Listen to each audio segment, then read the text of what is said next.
Good morning, everyone. I'm Dan Garodnick, Chair of the City Planning Commission, Director of the Department of City Planning. Welcome to today's meeting of May 7th. We're going to kick things off with several votes, followed by a few public hearings on proposals for new housing redevelopment in Brooklyn and Manhattan.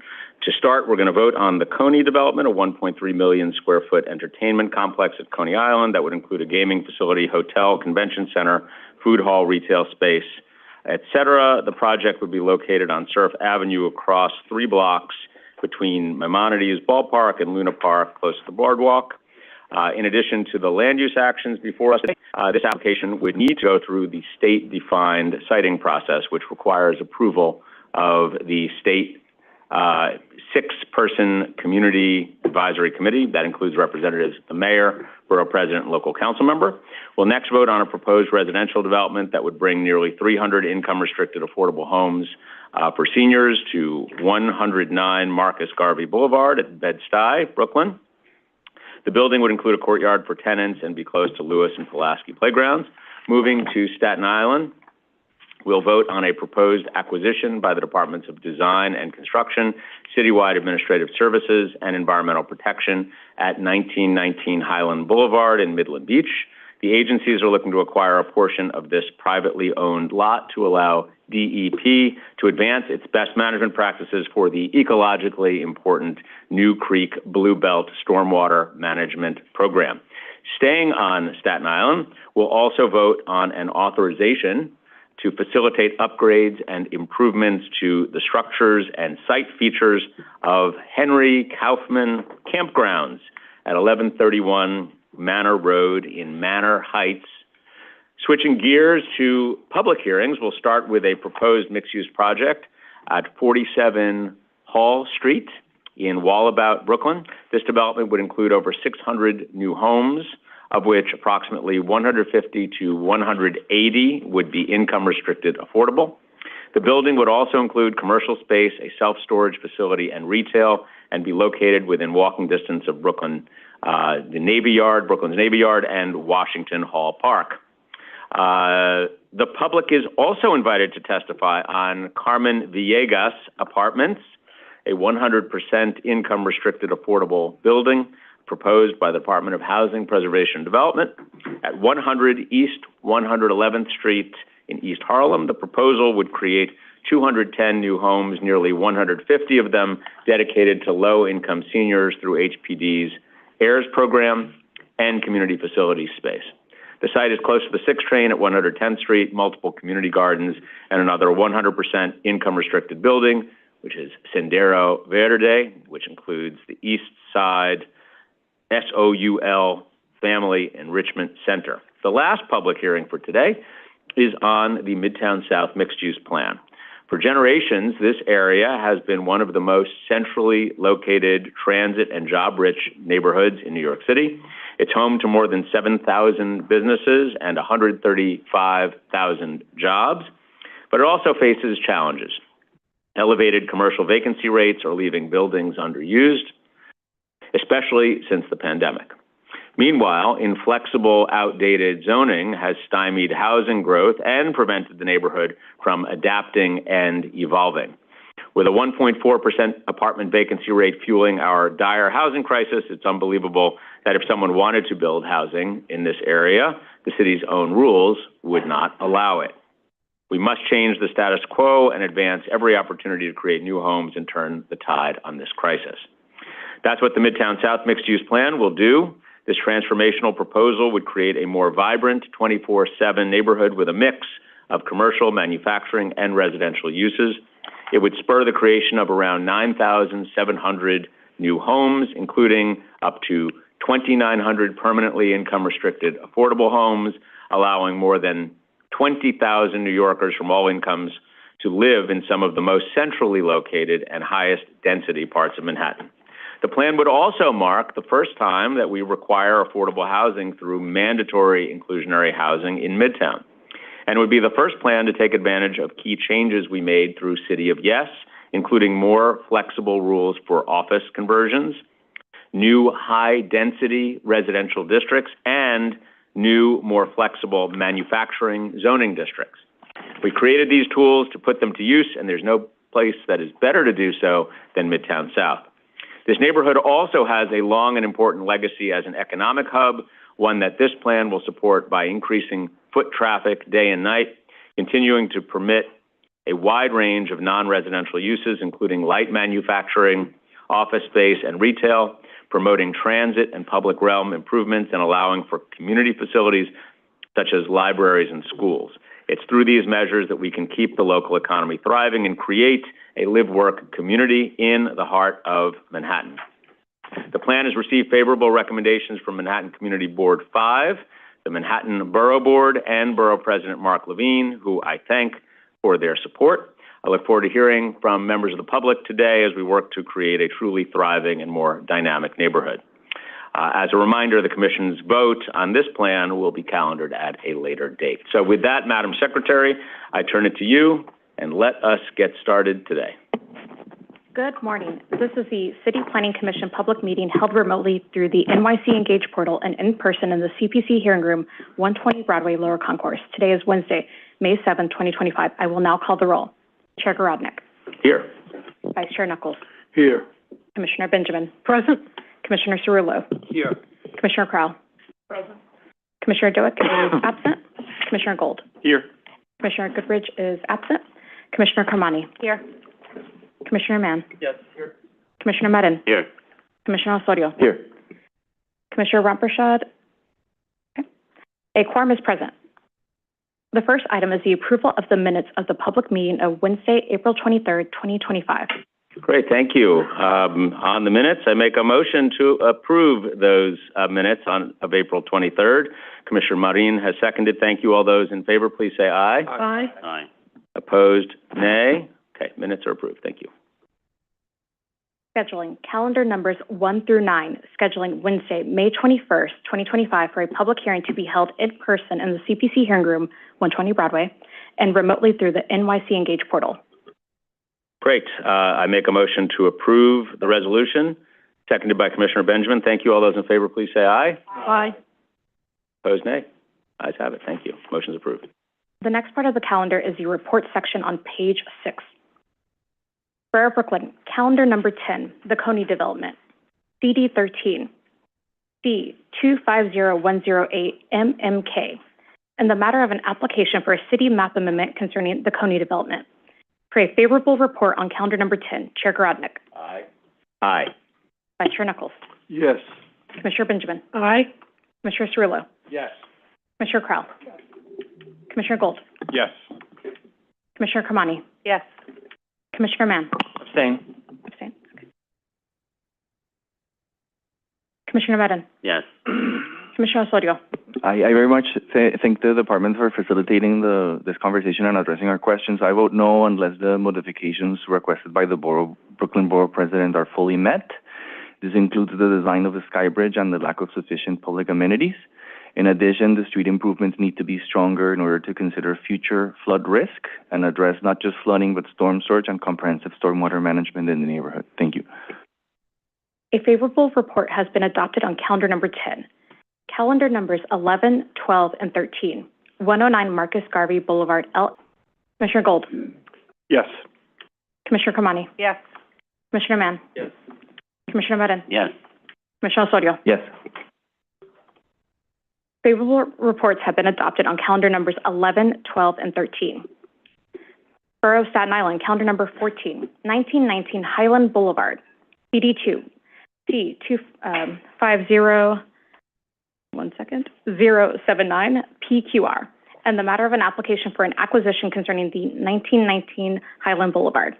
For a favorable report on calendar number 14, Chair Garodnick. Aye. Vice Chair Knuckles. Yes. Commissioner Benjamin. Aye. Commissioner Cerullo. Yes. Commissioner Crowell. Yes. Commissioner Gold. Yes. Commissioner Kermani. Yes. Commissioner Mann. Yes. Commissioner Medin. Yes. Commissioner Osorio. Yes. A favorable report has been adopted on calendar number 14. Calendar numbers 15, 16, 17, and 18, Henry Kaufman Campgrounds, SNAD, CD2.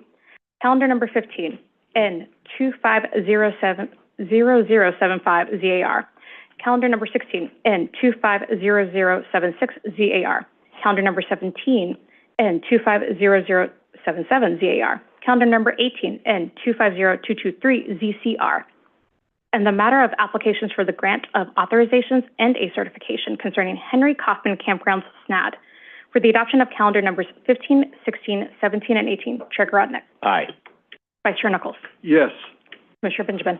Aye. Commissioner Cerullo. Yes. Commissioner Kraus. Yes. Commissioner Gold. Yes. Commissioner Kamani. Yes. Commissioner Mann. Yes. Commissioner Marin. Yes. Commissioner Osorio. Yes. Calendar numbers 15, 16, 17, and 18 have been adopted. The next part of the calendar is the public hearing section on page 8. Great, thank you. We'll remind those who've come to join us today that we're going to limit public comments to 3 minutes apiece, but we're very happy you're here, and we're going to get started with the first item for hearing today. Madam Secretary. Borough of Brooklyn, calendar numbers 19 and 20, 47 Hall Street rezoning, CD2, calendar number 19, C250050ZMK. Calendar number 20, N250051 ZRK, public hearing as a matter of applications for zoning map and zoning text amendments concerning 47 Hall Street rezoning. Great, and on behalf of the applicant team, we have Jeff Nelson, Carol Rosenthal, Nilima Panoli, Elizabeth Lee, and Jason Diaz. So welcome. I see Ms. Rosenthal at the podium, so I'm going to turn to you, and whenever you're ready, welcome. The button at the base of that microphone, just so it's on. It's on? Now it's on. Okay, good. As Chair Garodnick noted, I'm Carol Rosenthal, counsel at Fried Frank. I'm here on behalf of the applicant, RXR. With me is Nilima Panoli, project executive for RXR, and Jeff Nelson, executive vice president at RXR, and also with us are Jason Diaz from VHB and Elizabeth Lee from Fried Frank. The application is at 47 Hall Street. It's for the rezoning of a full block, a text change to create an MIH district, and a text change to add a new MX27 mixed-use district in this site. It will create a new active mixed-use block adjacent to the Brooklyn Navy Yard, and between that and Park Avenue, Hall Street, and Ryerson Street in Community District 2, Brooklyn. Nilima is going to discuss the site, and then I will come back and discuss a little more specifically about the rezoning. Thank you. Good morning, commissioners. Morning.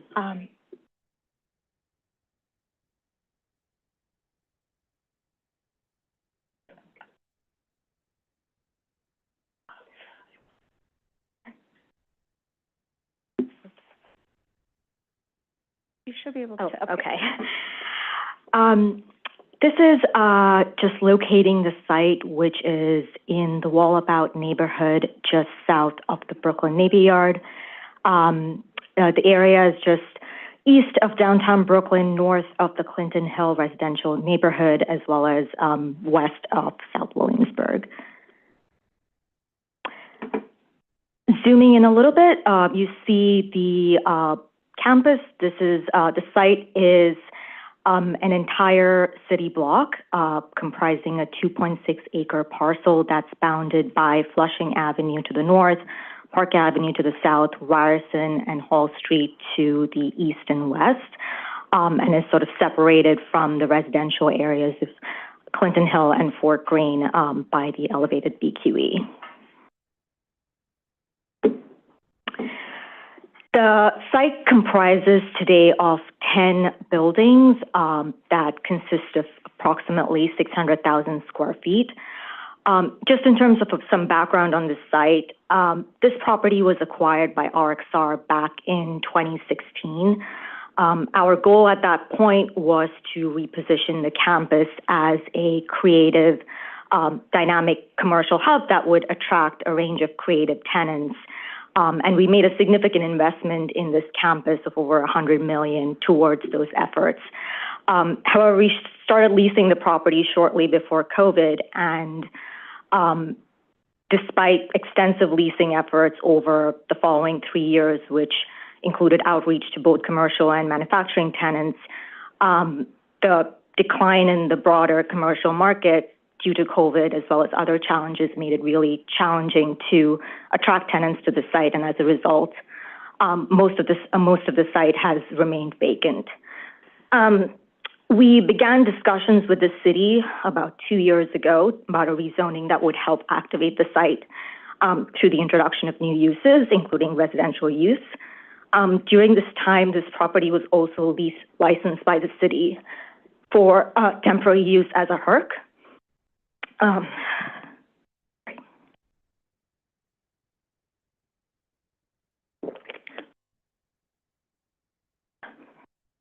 But those operations have since concluded, and we're now pursuing a rezoning to map the district as a mixed-use district that would help activate the site and create a more dynamic 24/7 community through residential commercial uses.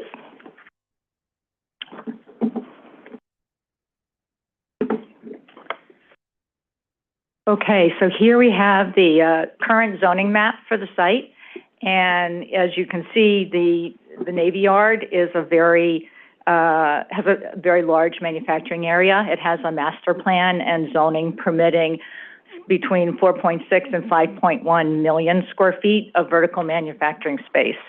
It is also currently marketing leases at 6 of its facilities and plans to construct more buildings in the Navy Yard over time. Directly around the yard is a combination of manufacturing and residential districts, and 5 blocks from our site is an R8 and an R7 district, split district. As Amrita noted on Monday, the area between the Navy Yard and the residential Clinton Hill area has a number of building typographies and uses. It currently hosts everything from cold storage to residential lofts, transportation, retail along Flushing Avenue, hotel, offices, garages, a number of vacancies, and warehouses. The Navy Green residences were built not too long ago in the R8 district, and there are other residential uses found in the Wallabout area.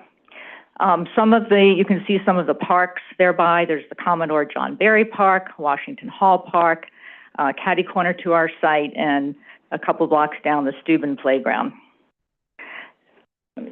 So our proposal is noted up above in the right-hand picture. We retained for manufacturing a portion of the site, so there can be no residential in that area. It's M15. That's the area where currently there's located a number of smaller buildings, and when RXR was doing leasing, they found that those were the most amenable to being leased for small, creative and office-type uses. Around that is the mixed-use district, so it allows both residential and manufacturing and commercial, and that's shown in yellow. And we chose a district that would enable us to both make conforming the current buildings, which are larger than zoning, the 1961 zoning. This area has been no zoning changes since 61, and the buildings are much larger than the current zoning. So we needed to cover that and also allow for new residential uses. So here again is the campus, and the plan is where buildings A and B are located next to Flushing. And yes, that is, I think as Gail pointed out on Monday, that is the best area to start for residential. And those would be demolished and replaced with a new building with retail on the bottom and residential above. And building B, which is adjacent to it and along Ryerson, would also be converted to residential.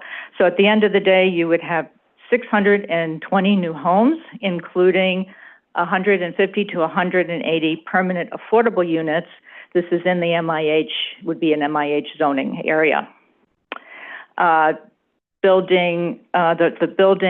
remaining buildings would, for the time being, remain commercial manufacturing, and there is the most likely current use over the next 5 to 10 years would be the self-storage. So going to turn it back to Nalima for a little bit more detail about their plans.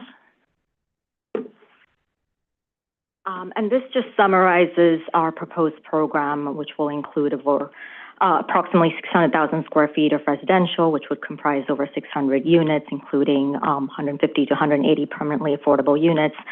We will be delivering nearly 100,000 commercial square feet, in addition to about close to 50,000 square feet of retail. This is a conceptual ground floor plan that illustrates how we've designed the site plan really to try to integrate a mix of uses on the site while creating a more connected and engaging environment and trying to strengthen the relationship of the site to the surrounding neighborhood. As you can see, the new development will anchor the site on Flushing Avenue with a strong retail presence. And there will be retail on the corner of Flushing and Hall Street as well. The residential entrances would be along Flushing Avenue as well as within the landscaped interior open space that would be accessed from Hall Street, and that is designed to really create a sense of permeability within the site. All of the ground floor spaces would be converted to retail along Building A and the buildings along Hall Street. The site is located within the inner transit zone, so parking is not required. The amount of parking that we think would primarily cater to the tenants on the site and is accordingly sized. So this is a perspective of the mixed-use campus along Hall Street and kind of illustrates the potential of revitalizing the site into a more kind of vibrant 24/7 mixed-use community. The rezoning will help activate what we see as kind of this major north-south corridor between Myrtle Avenue and Flushing Avenue by incorporating a diverse mix of uses. And the project will bring increased foot traffic to the area, streetscape improvements, and sort of activate the streets and publicly accessible open spaces within the campus.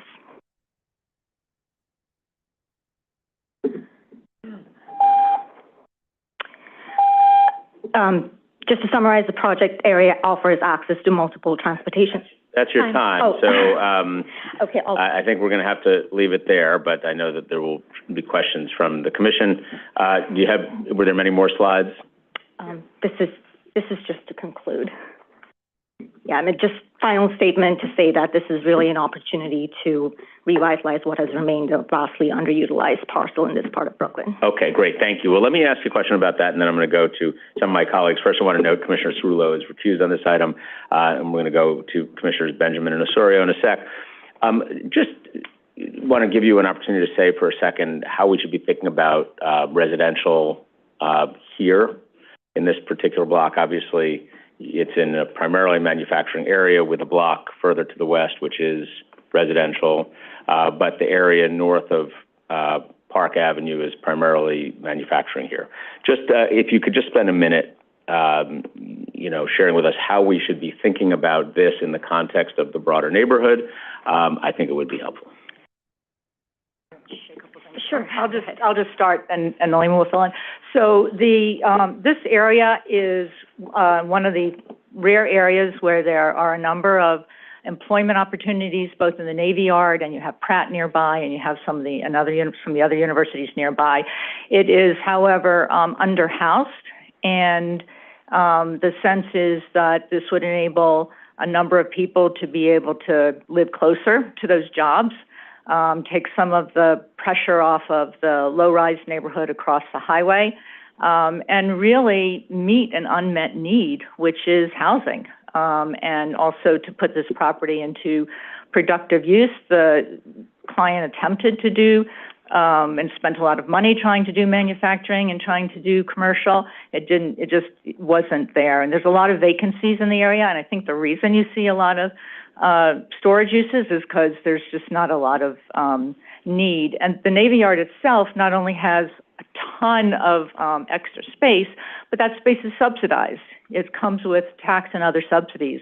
So there's no competing with that in this location. And instead, it seemed like a good location for housing and for a mixed use. I mean, we really liked the way the campus looks and the feel of it, and so we would want to retain that and provide the 611 additional units. We were going to show transportation because I know that's a question here, and show how it is served by buses, it's served by the bikeway, which a lot of people in Brooklyn use. It's potentially served by the ferry. And so those are also things that we took a look at. But the main reason it seems that there is the project that was built 5 blocks away was a city project. It was partly a city project, partly a private project. And this seems like a very good way to meet the needs of the city and also of the surrounding area for homes to, be along with the jobs. Thank you. Okay, thank you. And as I understand it, A and J would be demolished. Together, they would become that new residential building. B would stay physically intact. Is a possibility for a conversion, but I felt like I heard a little less certainty as to whether or not that was definitely that's planned for a conversion. Okay, conversion for B, and then C and D, self-storage, E, retail, and then F, G, and H, a mix of a variety of different retail, office, maker, et cetera. Is that correct? That's correct. Okay, let me go to Commissioner Benjamin. Hi, as you know, Carol, I have a number of concerns and questions about the project. The first is you gave a very brief summary of the history since the purchase in 2016. How much time was spent renovating? That I'm going to turn to the... About 2.5 years. So if you started in January of 2017, you were finishing at COVID. Correct. Yes. So there wasn't a lot of marketing for manufacturing or other uses. Is that fair to say? We started leasing at the end of 2019. Yes, I mean, there was... COVID was March 17th, so... Yeah, there was a significant downturn right at the start of 2020, but, we did conduct hundreds of tours with potential prospective tenants, but this is a really sizable campus and it's a large amount of space.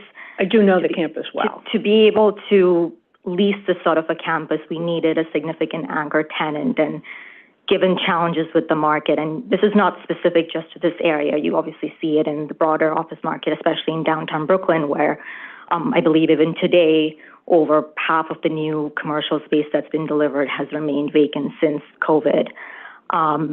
It was just really challenging to find an anchor tenant for this project.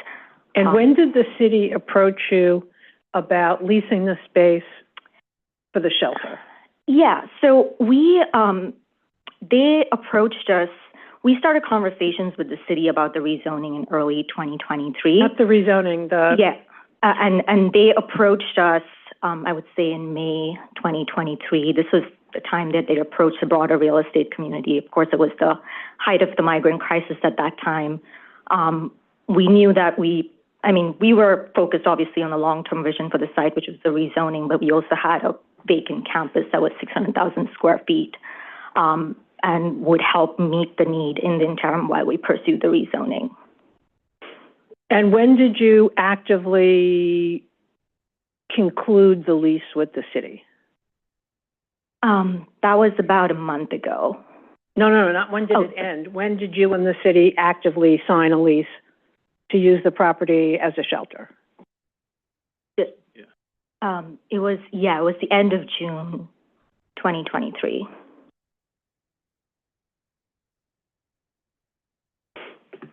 And do you have any idea how much that lease was for? The specifics of the license, the license was had an 18-month term, and the city vacated at the end of the license. We're not... If you don't have it now, I'd appreciate it if you could get it for me, because part of your presentation is that this site cannot be used for a conforming use, and that the applicant is not, I'm not talking about a BSA case, but that the applicant is not able to lease it for a conforming use and needs a rezoning in order to effectively utilize the property. Is that fair to say? Yes, I mean, I think it's just the amount of space in the property right now. Bringing in a certain amount of residential will help us rebalance the amount of commercial space that's at the property to a more sustainable footprint for leasing. So yes, we do think a mixed use approach is a more sustainable approach in the long term for the campus. I mean, this would introduce residential in a part that is currently south of this. There's 2 and 3 family homes on a couple of the blocks like Cumberland, et cetera, and right fronting the BQE, there's a couple of old law tenements type buildings. But other than navy green, I can't think of any residential that's north of navy green. Carol? Yeah. Did you want to? I would just say in general, there are residential uses in that area. They're loft and some, smaller buildings, 100 by 25 foot lots with housing. So I wanted to note that. I'm going to let Jeff talk. North of Vanderbilt? North of between, in that Wallabout area, between the highway and right, but north, Vanderbilt is where navy green north is. Of Vanderbilt. So north. Yes. On Park, there are a couple of residential buildings along Park. Okay.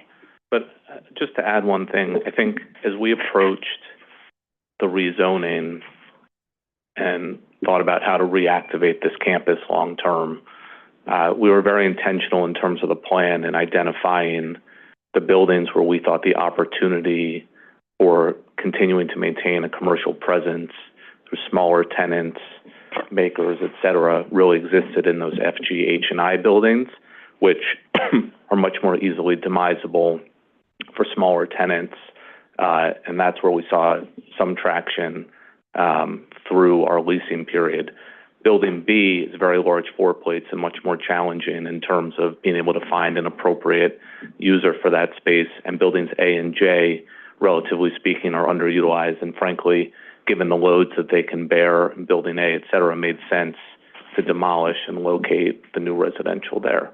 So the goal was always in our mind to preserve the mixed-use character, preserve a significant commercial presence, and also the character of the block by identifying kind of that Flushing side is where the new residential development would go. I'll save the rest of my questions for the next round. Okay, thank you, Commissioner. Commissioner Osorio? Thank you, Chair. Thanks so much for the presentation, and thank you so much for addressing our questions and discussing some of the concerns or topics that have been raised so far. I have 2 quick questions. One, when we first certified this, I was very interested in understanding whether or not the proposal included any industrial, even light industrial. My understanding is that it hasn't been formally proposed. I mean, it's within the 100,000 square feet of commercial, but I'm wondering if you can say a little bit more about what's the balance that you actually foresee. What percentage of that commercial can we say, based on your analysis, but also kind of like the substance of what you're expecting, could we say will actually be industrial jobs, light industrial jobs? Or is that what am I understanding that's what you mean with the maker spaces, right? That's correct. We anticipate that the upper levels of the buildings on Hall Street, which is FGH and I, which is the bulk of the 100,000 square feet, could be used for light manufacturing uses. And these are the kind of uses that you see. I mean, as was mentioned previously, the manufacturing uses in the neighborhood are primarily limited to storage and distribution, but to the extent there's some light manufacturing uses, it's usually at a smaller scale for tenants that are looking for, pre-built spaces or maker spaces between like 3,000 to 5,000 square feet. So that's the kind of market that we would target for tenanting these spaces. Thank you. Just to make sure I fully understand, maybe if you can submit to us like a percentage of how much you anticipate of that 100,000 square feet could actually be maker spaces, and then if you can clarify what uses are we talking about, like what land use groups, like specifically, I would like to understand what type of companies. Are we just talking about, let's say, ceramic studios and things like that, or are we talking about potential light industrial, light manufacturing? But yeah, if you can, you don't have to respond. That would be useful. Thank you. Yeah, there's a building just south of the site, which is 77 Washington. I think that's a good example of one of the buildings that has been able to attract more kind of maker type tenants. But as I mentioned, the most viable use in this area is really storage and distribution, which is the bulk of what you see. But we can get back to you. It depends on who you ask. But I'm actually interested in exploring the full potential of a mixed use industrial commercial opportunity here.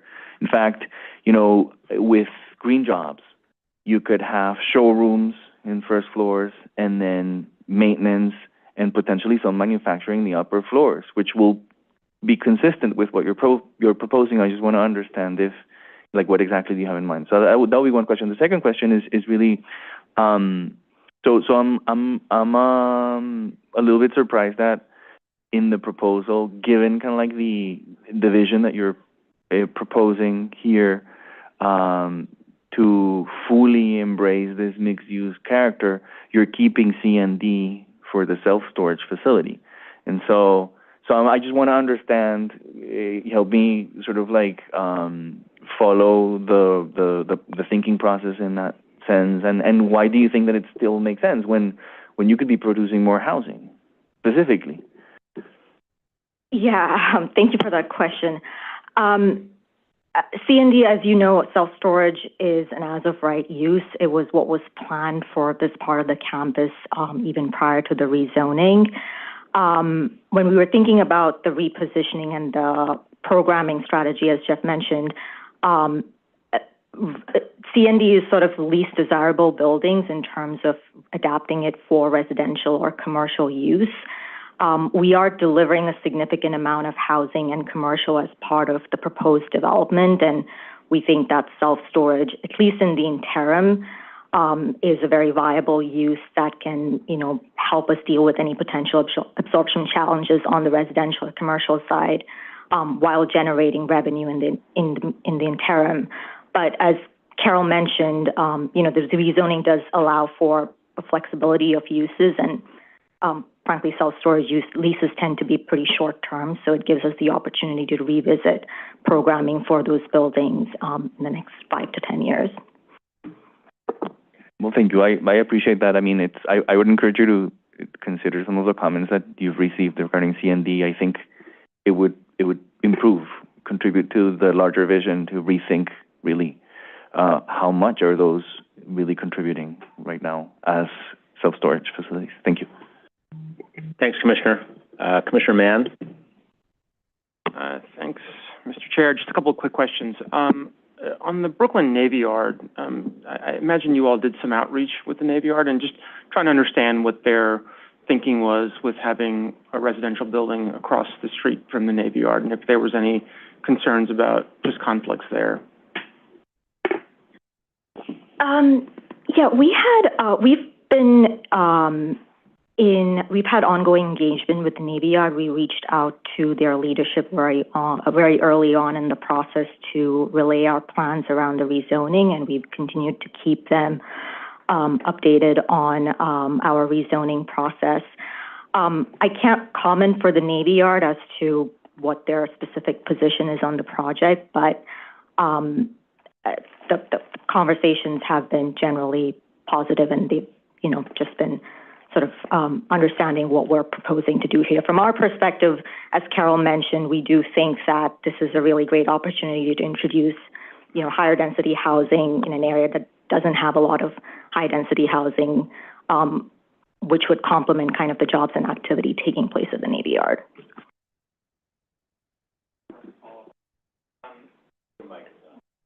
Sorry about that. Second question is just on the streetscape, and sort of under the BQE. I know DDC and DOT have been doing some work, Ryerson to Clausen on Park.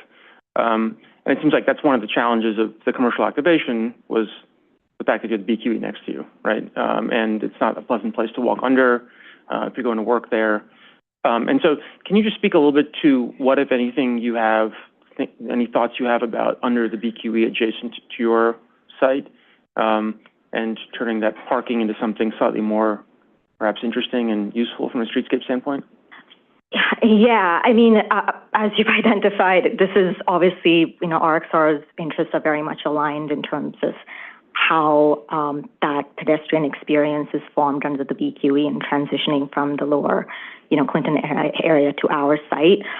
We, on our block, will be proposing or planning to incorporate a robust a scheme of streetscape improvements, including new trees, plantings, seating. We've had ongoing conversations with DOT to kind of understand their capital projects that they're undertaking under the BQE. The goal being to continue to collaborate with them and make sure that we're kind of utilizing that opportunity to enhance the pedestrian experience, particularly along those corridors that get us to the Hall Street site in terms of streetscape improvements and pedestrian safety. We've had, things like lighting is really important to the community and general. Right, and do you have a sense of just the status, either, I know this is a question largely for DOT, but do you have a sense of the status of the work on Ryerson? And do you have any thoughts about the Hall Ryerson block under the BQE and what you would like to do there, or perhaps would be proactively interested in doing there to make it a pleasant streetscape? I'll have to get back to you on the status of the specific capital project there along Ryerson, but I think ideally what we've heard from stakeholders in the area and the community is, just even better lighting and improvements to the sidewalk itself that kind of help that connectivity and make it safer. Okay. Yeah, I think it'd be great to have an update, so maybe we can work with staff to understand that a little bit better. But it seems like it's also in everybody's best interest here to find a better solution than under the BQE condition today. And the last question was just following up on Commissioner Osorio's question about the self-storage. It does seem like a bit of a disappointing outcome to have self-storage just to the east on this site and just to the west. So 3 block fronts of self-storage in the area. And so I think this will be, I'm sure, an ongoing conversation and perhaps with the council, but it does seem like it's a missed opportunity either to do something more job generating or even housing, which at least has some meaningful public policy value here. So I think we'll keep pushing on that point. Well, thank you for that comment. I'm not sure we would characterize it as a missed opportunity as much as a reflection of the plan, and to Nalima's point, the absorption of the residential and the amount of units being delivered. And as we think about the long-term plan for the campus, as noted, these are shorter-term deals typically, and we think longer-term that a residential opportunity there would be something that could make a lot of sense. Right, and I think we're reviewing it now, so we're going to understood completely. Discuss it now. And again, I think it does have some, to me, opportunity. If you can think about the streetscape below the BQE, then the residential starts to make more sense in the near term. And so hopefully there's maybe a win-win there. So we'll follow up on that. Thank you. Thank you, Commissioner. Commissioner Kermani. Thank you. Thank you for the presentation. I just want to bring into the conversation the high-density housing that is in the adjacent area, which is NYCHA. As we think about the project benefits, particularly the construction jobs and permanent jobs, and the units that will be affordable, is there a plan, or do you have an outreach plan with the adjacent NYCHA developments? And I think there is a lot to learn about what worked and didn't work with the Navy Yards communication and interaction and relationship with public housing residents in the area. Thanks for the question. I'd say in all of our developments, we have a long-standing policy of not only working with local residents for job opportunities on the construction side, supporting programs such as OSHA training and other ways that can provide opportunities in the construction industry, but also soliciting in our construction procurement a broad swath of contractors and other MWB firms, local firms, et cetera. Those are goals that we establish for every project and would certainly be implementing here as well. And to the point on the Navy Yard, we have ongoing conversations with the Navy Yard, and they're obviously a tremendous resource, and we can learn a lot from their efforts, whether areas for improvement or where they think they've been very successful as we get into the construction period. I would just add, if there are specific people you think we should speak with to understand the opportunities and challenges, we'd be delighted to get that done. Thank you, Commissioner. Commissioner Gold. Hi, excuse me. I wanted to follow up a little bit on the commercial discussion. I guess in thinking, when looking at projects like this and areas like this, one of the, let's say, failures, if you will, of residential is making sure that there's proper food and grocery stores. And so when we think about the retail, talk about how we've thought about that, if we have, and also grocery stores nearby in the area. I don't think we've spoken about it, but would love to know more.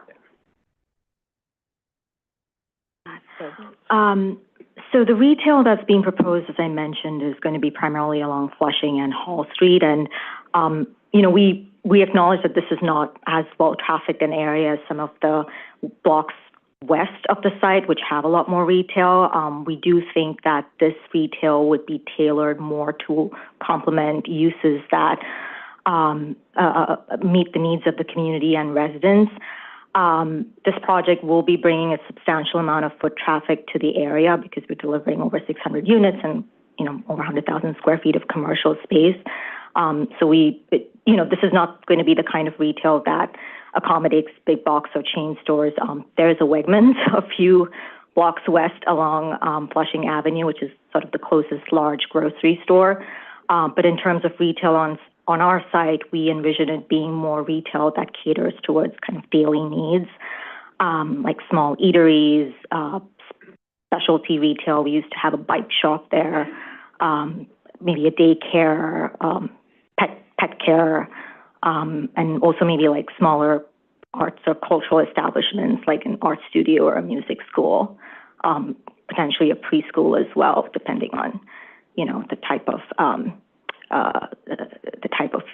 space that it can accommodate. How far is the Wegmans?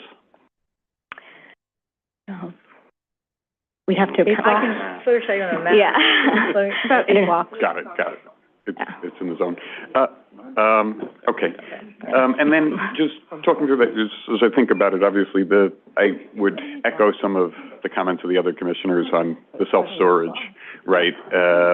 Especially if it's an area where if we're doing specialty retail, on one side, presumably, whether it's housing or I guess it's, that area is not as trafficked, presumably, but, perhaps there are, other uses. The second question, so just so that I'm sure I'm looking at this right, I think we had 280,000, was it square feet we were thinking about, with a divide of 100,000, I think my math was 100,000 for makerspace, about 50,000 for retail and community, and then the balance is the self-storage. Is that so about 130,000? Is that math right? That's correct. Yeah. Got it. So it's pretty sizable. Once there, presumably, I guess presumably there are some other opportunities. Yeah, I would, as I said, I would just add to that, but I would think about that too, because it does sound like as you're bringing some good foot traffic and you're bringing also some residential there, presumably if there's room for more, we would certainly encourage it. Okay, thank you. Thank you, Commissioner. Before I go to second round of questions, anybody else for the first shot? Okay. Commissioner Benjamin, Commissioner Osorio. I'm just curious, and I haven't seen it, perhaps I missed it, how you're envisioning Hall is not as wide a street as Vanderbilt or Clinton, where Navy Green is. It's a narrower street. And there are some buildings on the other side. How do you envision, particularly on Hall Street, the manufacturing that you're going to have there is going to operate in terms of truck traffic? How are they going to get things in and out? How's that going to work? I mean, now when you go past many times, it's difficult to go down Hall. Now, granted, earlier this year, there were all the motorbikes, et cetera, from the drivers of Uber Eats and Grubhub and all of those when the migrant population was there. But even without that, it's a street that is not easily traversed by a truck. It's an interesting dynamic on Hall Street because there is a manufacturing zone across the street, which is actually a storage facility, right? It's a cold storage facility with truck traffic. I think one of the ways in which we've approached this and thinking about both uses is, first, I don't think the manufacturing uses that we would contemplate here would require heavy truck traffic for our side of the street. I mean, those heavy trucks are really, for that storage facility. With respect to the site plan, et cetera, and how we've thought about the residential entrances, it's utilizing that open space courtyard to be able to pull residents in and also having the entrances on Flushing.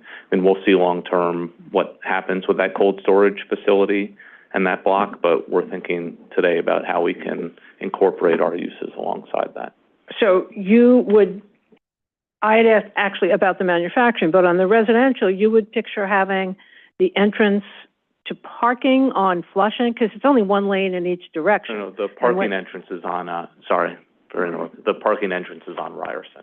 Okay. Yeah. But on the side where the manufacturing is going to be, are you saying that you would not contemplate leases to a business that would require lots of materials arriving or leaving? So we're not really talking about light industrial. Maybe we're talking about just in the industrial about commercial or makers.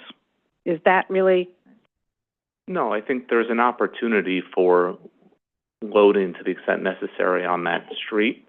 Can you tell us how that would happen, though? Well, there's existing parking and no parking zones on the, what side of Hall? The west side of Hall. On the west side of Hall Street. Right. So you would contemplate that it would continue, or it would be over the street deliveries? I mean, it's the existing condition today of that campus, and the same condition would remain in the future. Is that part of the reason it's been difficult to lease, because of the ability to bring goods in and out? We've for never a conforming manufacturing use? You want to talk about some of the feedback we've got manufacturing? Yes, I mean, I think the challenge has been more in terms of traditional manufacturing, which requires, a higher load capacity, freight access in a way that the buildings can't accommodate. I think for the types of uses that we're envisioning for the buildings along Hall Street, these are smaller, meager type spaces, and we'll be able to, and it has the infrastructure to be able to serve those uses well. So you're thinking both the Ryerson and the Hall would be more maker type spaces than industrial manufacturing spaces? The buildings along Hall Street, yes. Yeah.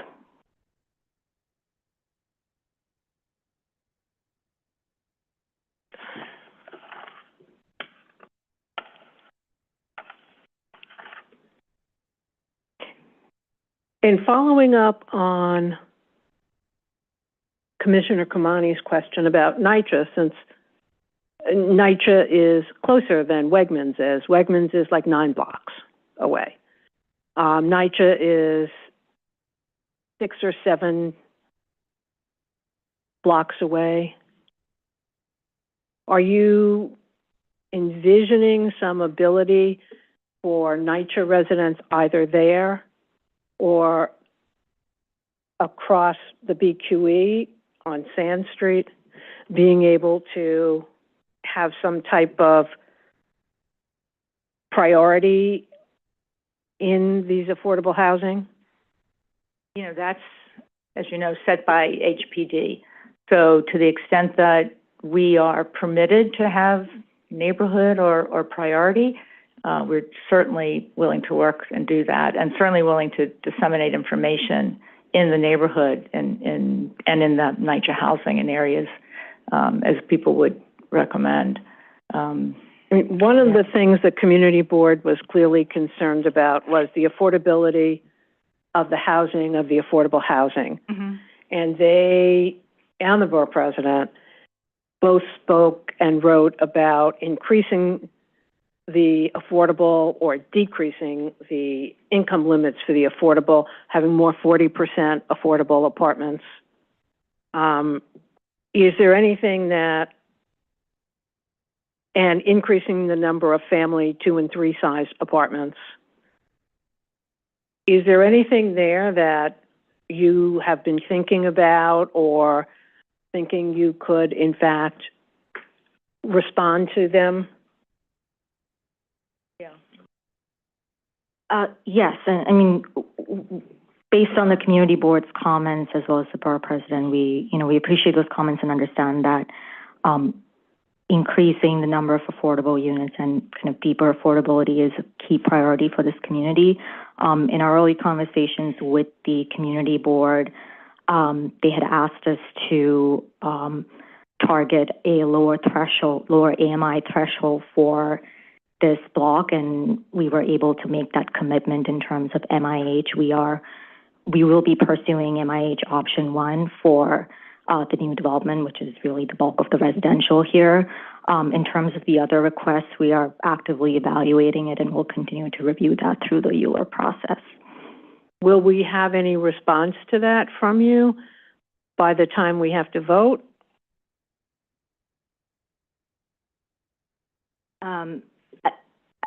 I think it depends on the overall set of comments that we receive, but it is something that we're actively looking into in terms of both the unit mix as well as the affordability levels. And do you have a plan, my last question, for the streetscape on both Hall, Ryerson, Flushing, and the park? What your streetscape plan looks like? Not that, I mean a real plan that... We've, and we can share this, we've started to develop a more detailed open space plan for the campus, which includes both the streetscape enhancements along Flushing and Hall Street, as well as the open areas within the campus. We can share, it's in the early stage of design, but we can share that with the commission. That would be helpful. Thank you. Thank you, Commissioner. We're going to wrap up here with Commissioner Osorio, and then we're going to go to members of the public. Commissioner? Thank you, Chair. Thanks again so much for addressing our questions. This is very useful.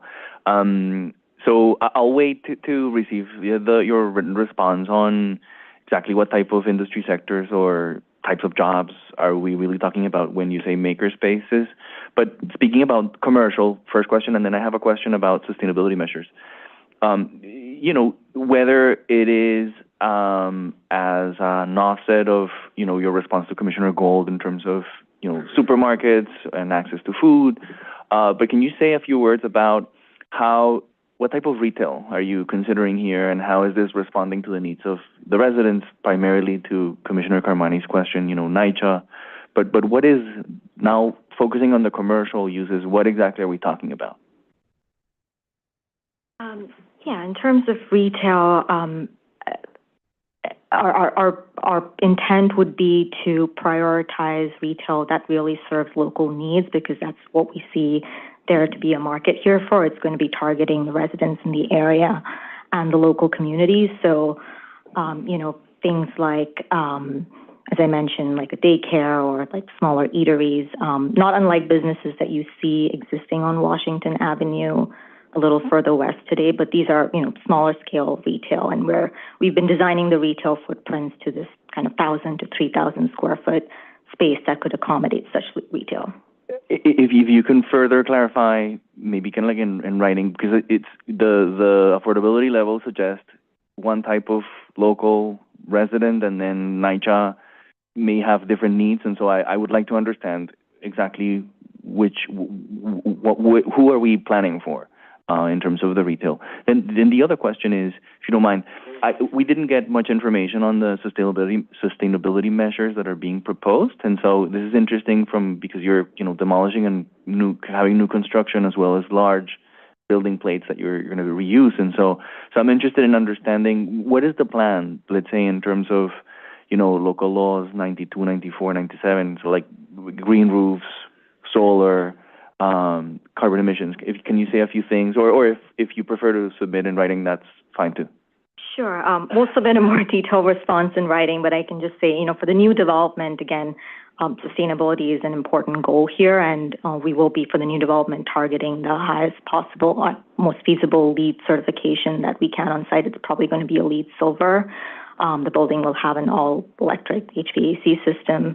The fact that our approach to the rezoning and the redevelopment plan was to preserve as much of the existing buildings as possible, and that's certainly, saves in terms of like the embodied carbon footprint with result tied to the overall construction.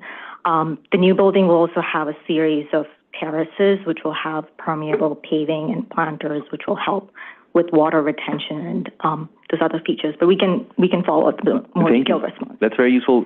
Specifically, if you can share more on the energy plan, that would be great. I mean, given that this is a campus, there's so many opportunities associated with building economy of scale here, and maybe kind of like considering even a microgrid that could not just serve all of the buildings in the campus, but maybe some of the neighbors too. So anyway, I look forward to that. Thank you.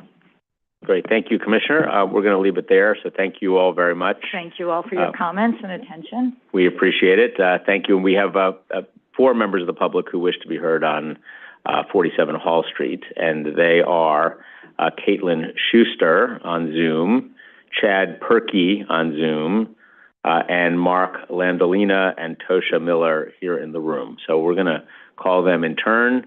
If we can bring Caitlin Schuster up first. Great.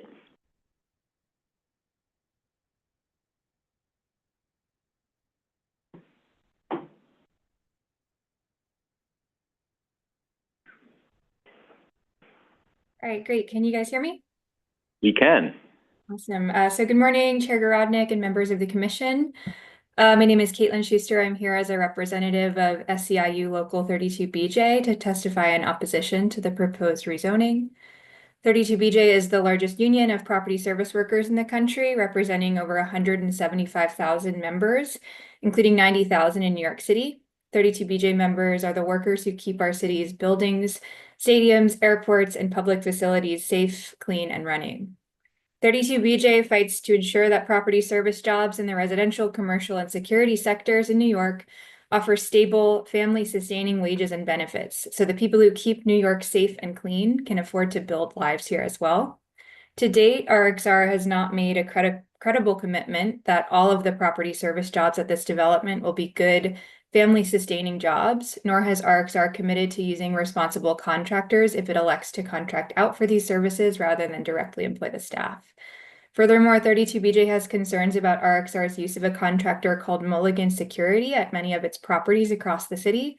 32BJ members have fought hard over the years to establish industry standard health, retirement, and training benefits for security officers, but Mulligan fails to provide the comprehensive benefits earned by thousands of union security officers in Brooklyn and across the city. So we're asking the City Planning Commission to vote no on this project, which we're concerned would bring only bad jobs to Brooklyn. And we call on RXR to demonstrate a commitment to good jobs by using responsible contractors that will provide industry standard wages and benefits to the security, residential, and cleaning workers at its properties. Thank you so much for your time. Great. Thank you for being with us. Next up is Chad Perkey.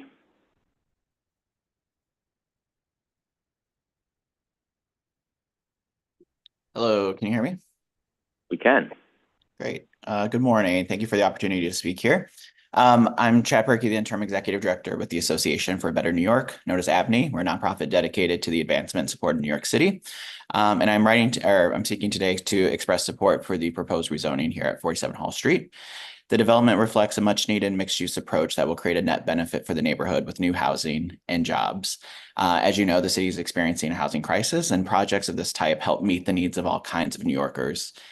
Within the residential portion of the site, the rezoning would unlock new mixed-income housing tailored to families, not just single residents, which we appreciate. This housing alongside the site's proposed retail, office, and commercial space will create a dynamic live-work ecosystem in this underutilized corner of the neighborhood. Further, we appreciate the creation of the public plazas and a pedestrian connection that will, again, build better connections between the site and Myrtle Avenue, the commercial district nearby, further activating the block and enhancing the connectivity in the neighborhood. Importantly, the plan also preserves nearly half of the campus for non-residential uses, including space that will remain exclusively in a manufacturing zoning district. While the site has struggled to attract traditional industrial tenants, this project makes room for light manufacturing and creative businesses, alongside the much-needed housing, as I mentioned. This seamlessly works into the evolved character of the Walbaut neighborhood, which has shifted over the past decade, as many of you have commented on, which has created a more livable and more better use mixed-use district. So ABNY believes this is exactly the kind of smart, balanced development New Yorkers need, and we urge the Commission to approve the 47 Hall Street rezoning. Thank you. Great. Thank you very much. Okay, next up we have Mark Landolina here in the room, followed by Tosha Miller. And I'll give my final call for people wishing to be heard on this item now. Please sign up if you're interested. Okay, Mr. Landolina, welcome. Hi, good morning. My name is Mark Landolina, Director of Real Estate and Economic Development at the Downtown Brooklyn Partnership. Although 47 Hall is just outside of our district boundary, we strongly support this rezoning because of its broader potential benefit to the surrounding neighborhoods. The proposed mixed-use campus brings 620 units, including over 25 affordable units, many of them family-sized, along with new retail, office, and community space. This directly addresses the housing crisis we are currently facing and the ongoing need for housing near major employment hubs. The site is located just across from the Brooklyn Navy Yard, which offers industrial space at subsidized rates and has significant existing and potential inventory.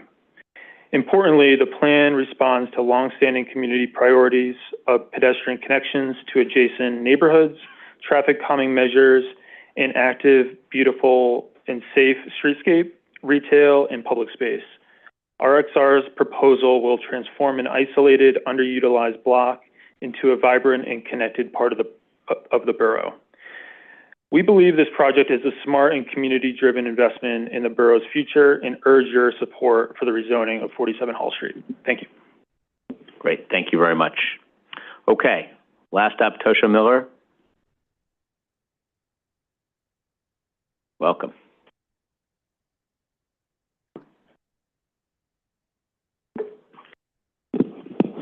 Good morning, Chair and members of the committee. My name is Tasha Miller, and I serve as the president of the New York City Black Chamber of Commerce.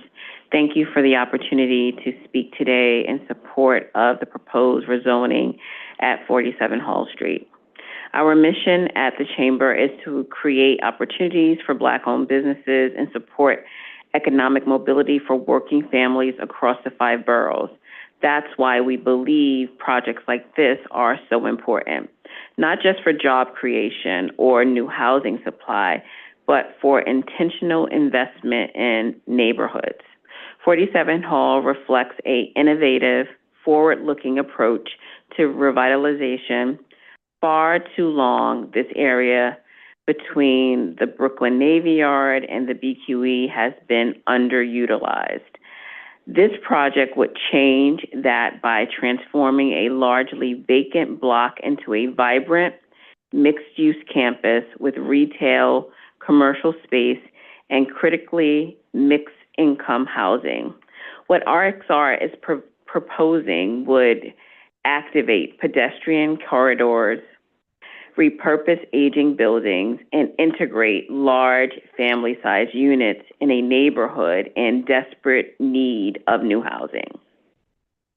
The proposal also preserves space for light manufacturing, maintaining opportunities for maker-type businesses and small creative enterprises. Nearly half the site remains designated for non-residential use, with a significant portion retaining M-only zoning. That balance respects that area's industrial character while responding to the housing and economic needs of today. Let's be clear. Without this rezoning, the site would default to as-is of right storage, a missed opportunity to provide housing, community-serving retail, and jobs. Instead, this plan unlocks a blueprint for equitable growth in areas historically left behind. We support this rezoning because it helps move our city forward economically, socially, spatially. Thank you so much. Great. Thank you. Thanks for being with us.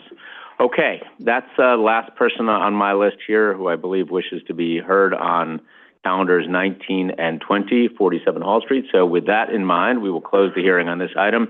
Madam Secretary, let's move on to the next item for today. Okay. For Manhattan, calendar numbers 21, 22, 23, and 24, Carmen Villegas Apartments Senior Housing.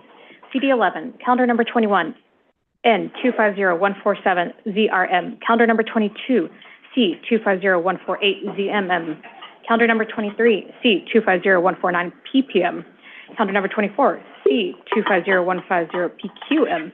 Public hearing in the matter of applications for zoning map and zoning text amendments, disposition of city-owned property, and an acquisition concerning Carmen Villegas Apartments Senior Housing. Okay, excellent. And on behalf of the applicant team, we have Fernando Alvarez, Joy Razor, James Shikoff, Matthias Helfen, Melissa Otten, and Matthew Gross. Welcome, whenever you're ready. All right. Mic's on. Great. Good morning, Commissioners. It's great to be back here with you again today. My name is James Chikov. I'm the Senior Manhattan Planner in HPD's Division of Planning and Pre-Development, joined by my Deputy Director, Joy Reeser, and Director, Melissa Otten, as well as development team representatives who will introduce themselves today throughout the presentation. We're excited to be here for this milestone in ULURP to present the Carmen Villegas Apartments Senior Housing Project named after the late East Harlem community advocate. Next slide, please.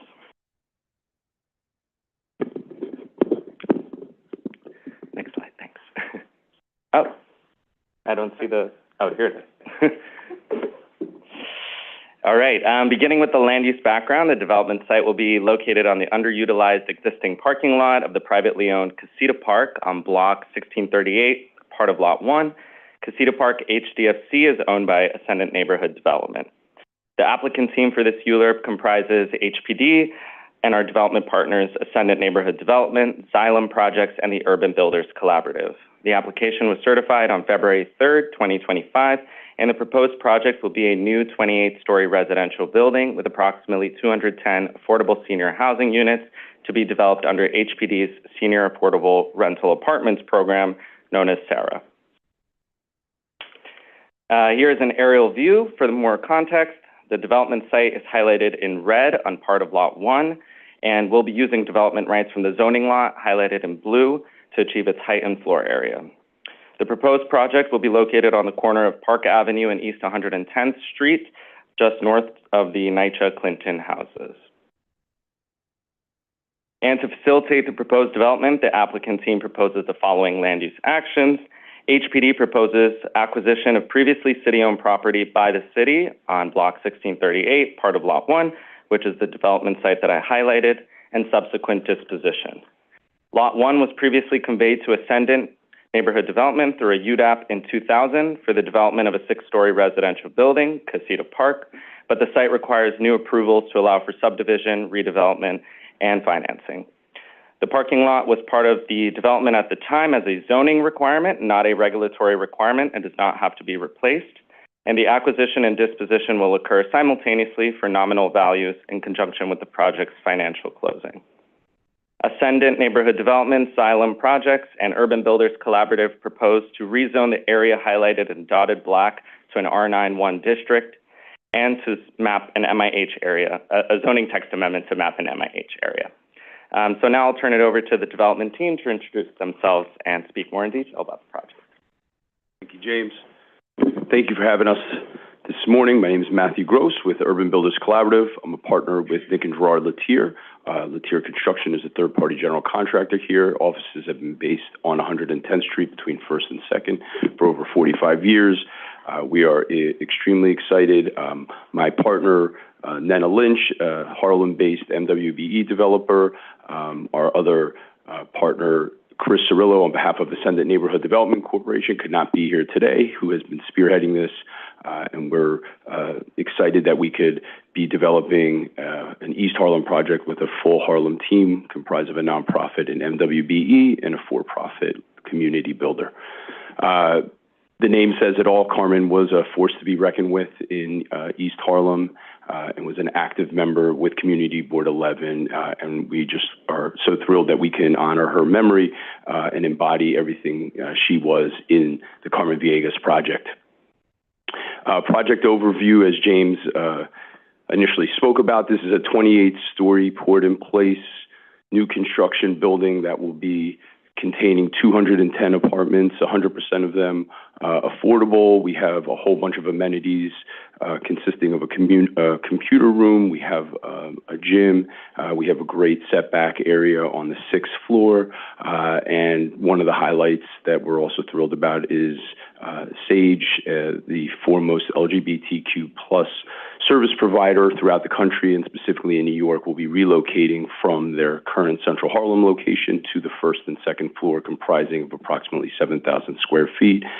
And we have gone above and beyond with sustainability.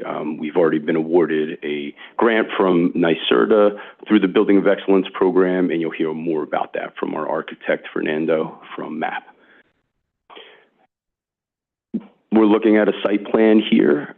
As you can see in the red dot, that's the footprint of the proposed Carmen Villegas project. It is currently a small parking lot and a grass corner lot that is connected to the existing Casita Park, which was built approximately 20 years ago. It's a HUD 202 finance project and contains 94 senior apartments. Just to highlight, the current entrance for Casita Park is on 111th Street. They do currently have access through the 110th Street side, and we've designated the 3 separate locations you can see for the Sage Community Center closer to Park Avenue, the residential entrance somewhat in the middle, and then we have an area called Salsa Way, which Casita Park residents will be able to access, and that will also have a mural with a local artist that we're also really excited about.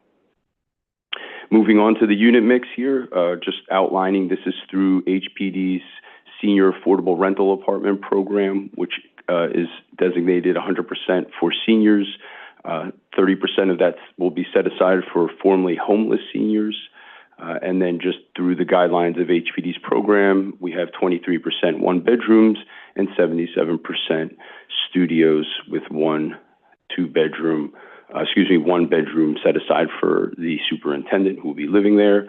And the project has been awarded through NYCHA Section 8 project-based vouchers for all 210 apartments, providing seniors who make nothing up to 50% of the area median income eligible for living at Carmen Villegas.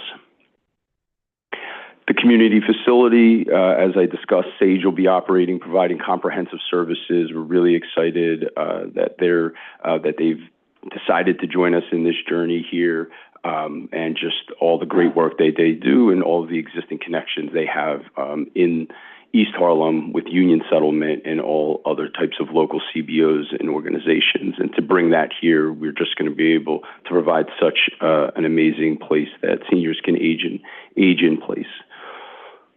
And I'm going to hand it over to Fernando from Magnuson Architecture to talk about sustainability. Good morning, everyone. thank you for the opportunity to present our project, Carmen Villegas Apartments. My name is Fernando Alvarez. I represent Magnusson Architecture and Planning. We're designers and the architects of record for the project. The building is a fully Passive House certified building. It's a Blue Ribbon NYSERDA award-winning building. Among the sustainability features the building is going to have, it's a full solar canopy. Also, in addition, we are integrated integrated photovoltaic on the south facade. It's about 18 to 20 stories high. This photovoltaic is going to be feeding the main house panel of the building, and obviously any our sustainability consultant, Bright Power, has calculated about 16% of the energy use will be provided by this system. As for resiliency, the building has been designed to the design flood elevation. The building is in a high sea level rise area, believe it or not, and also it has an increased heat risk level high. So what we have done with the building is we have taken the utilities from the cellar all the way to the second floor. We have dry-proof the cellar with flood-proof the street levels, the entrance, residential entrance, and the community facility. But our elevator lobby is elevated 1 foot above the design flood elevation. Other interesting capabilities of the building is a full electric building. Both cooling and heating are provided by a ground source geothermal system.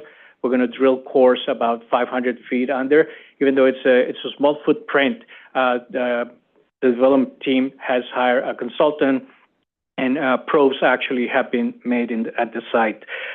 Being a full Passive House certified building, the ventilation of the building is through central ERVs on the main roof. The building's switchgear room and water room, fire pump room will be located on the second floor.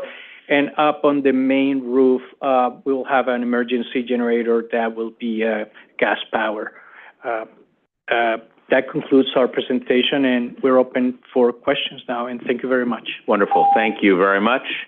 Thank you for that. Let me see if there are questions for you all. Okay, we're going to start with Commissioner Osorio. Thank you, Chair. Thanks so much for the presentation and congratulations on some of the sustainability features. This is really very impressive. I think my questions are really for HPD.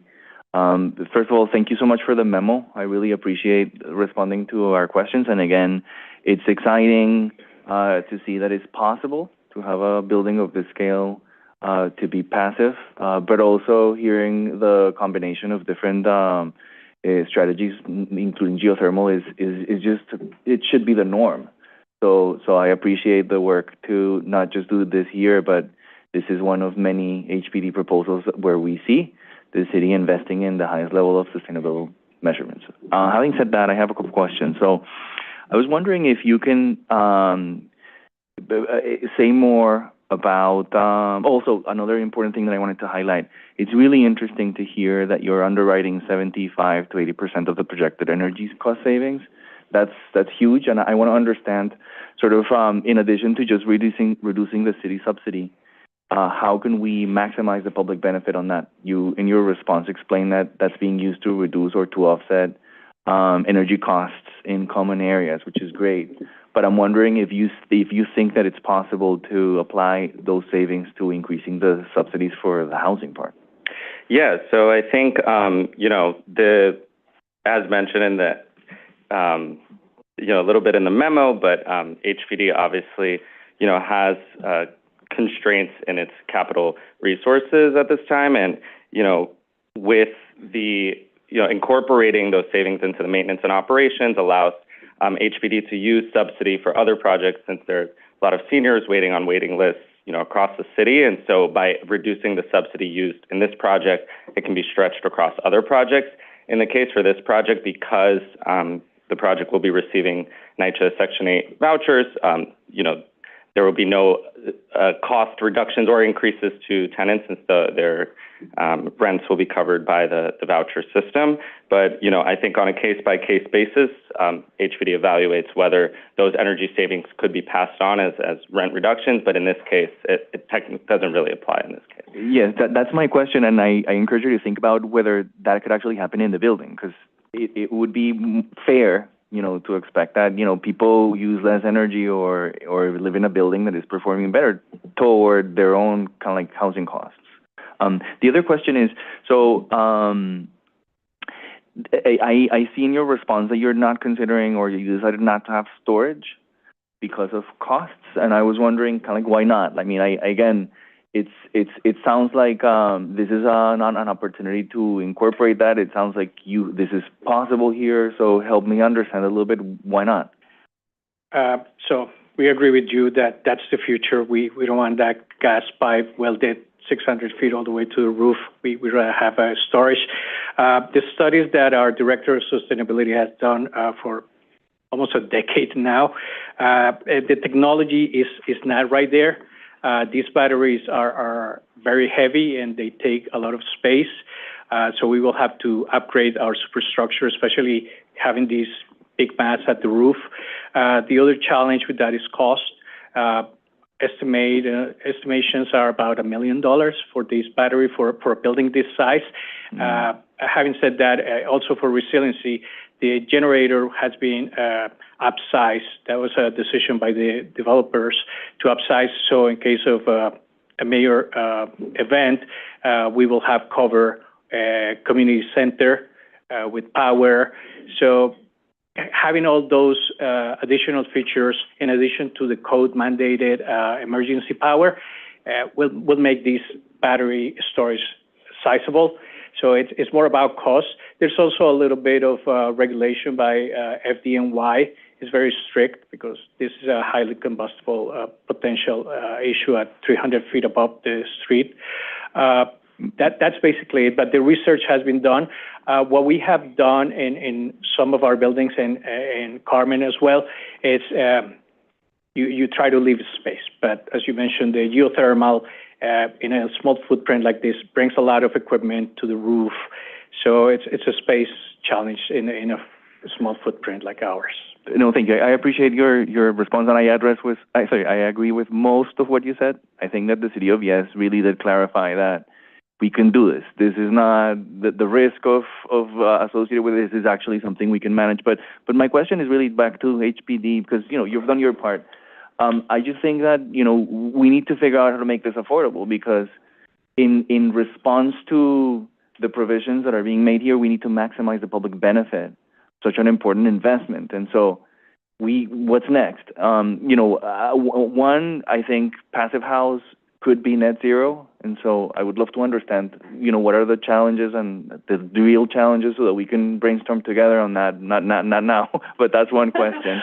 But then the other one is, can you provide a list of how HPD uses discretionary funding from the borough presidents and the city council toward energy efficiency by project? Can we actually see how you invest those resources or where have you invested them? I'm really interested in trying to understand how to offset the cost that we're hearing from the applicant. We're going as far as we can. Give us a break. But as the city, how do we begin to address that?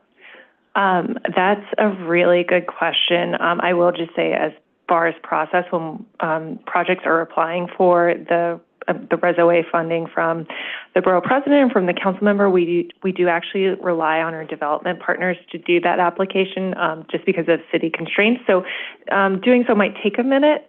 And I understand your questions aren't for here now, although I do have a past in energy post-occupancy building studies a long, long time ago, so I do appreciate this questioning, and we hear your concerns about how can we do more. I would say that we're very proud at HPD, especially in Manhattan, to I think be on the forefront of getting closer and closer to net zero buildings, even doing some.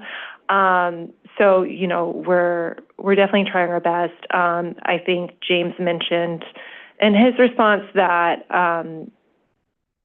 how we're capturing that public benefit is on a building by building case. So in this case, we do have the PBVs that are really helping to lower costs for people. You know, typically in a SARA project, we're looking at 30% of 30% of AMI is kind of what people are paying. Typically that's on average. So, you know, it was decided that the best way to capture that public benefit is to maybe spread the love a little bit more of the cost savings with our underwriting. But I could totally understand the sentiment of, you know, people are living in a energy efficient building and they should see those benefits. But you know, it's a hard balance. Housing is a hard balance, especially with underwriting. No, thank you. I appreciate that. And it's just that, you know, if we're really going to take full advantage of the city of Yes for carbon neutrality, right, the city needs to lead that conversation. Yeah. And I was going to say just one other thing. I understand also the constraints, financial constraints. Yeah. The problem is that if we don't do storage in a project like this one, we're further exacerbating the need for the peaker plants citywide. And then energy efficiency becomes environmental injustice. Yeah. So we need to try to balance both. That's very right, and it sounds like we need to work with our agency partners to catch up on some of the regulatory environment elsewhere. Can't really solve that in the project, and this project itself has been around for a little while, so actually it kind of came before City of Yes. Some of the building systems and what's being proposed, I do believe. So again, at the forefront of energy efficiency here, and we appreciate hearing this feedback. Okay, thank you. And just one more thing to add, our sustainability team is constantly revising, you know, their design guidelines and working with our, you know, building land development services team to constantly update design guidelines. And so I think, you know, something's in the process for potentially the next couple of years to, again, you know, reintroduce some new design guidelines that maybe will address these concerns. But I think, you know, HPD sustainability is always listening to feedback and working with partners in the industry to continue working on this issue. So appreciate you bringing it up. And if you share any of those preliminary materials or guidelines, I would be happy to provide additional feedback. Thank you. Thank you, Commissioner. Commissioner, Vice Chair Knuckles. Yeah, I just wanted to clarify, what is the FAR for an R9? I believe the FAR for R91 in this case would be 10.8, I believe. That's the case. Yep.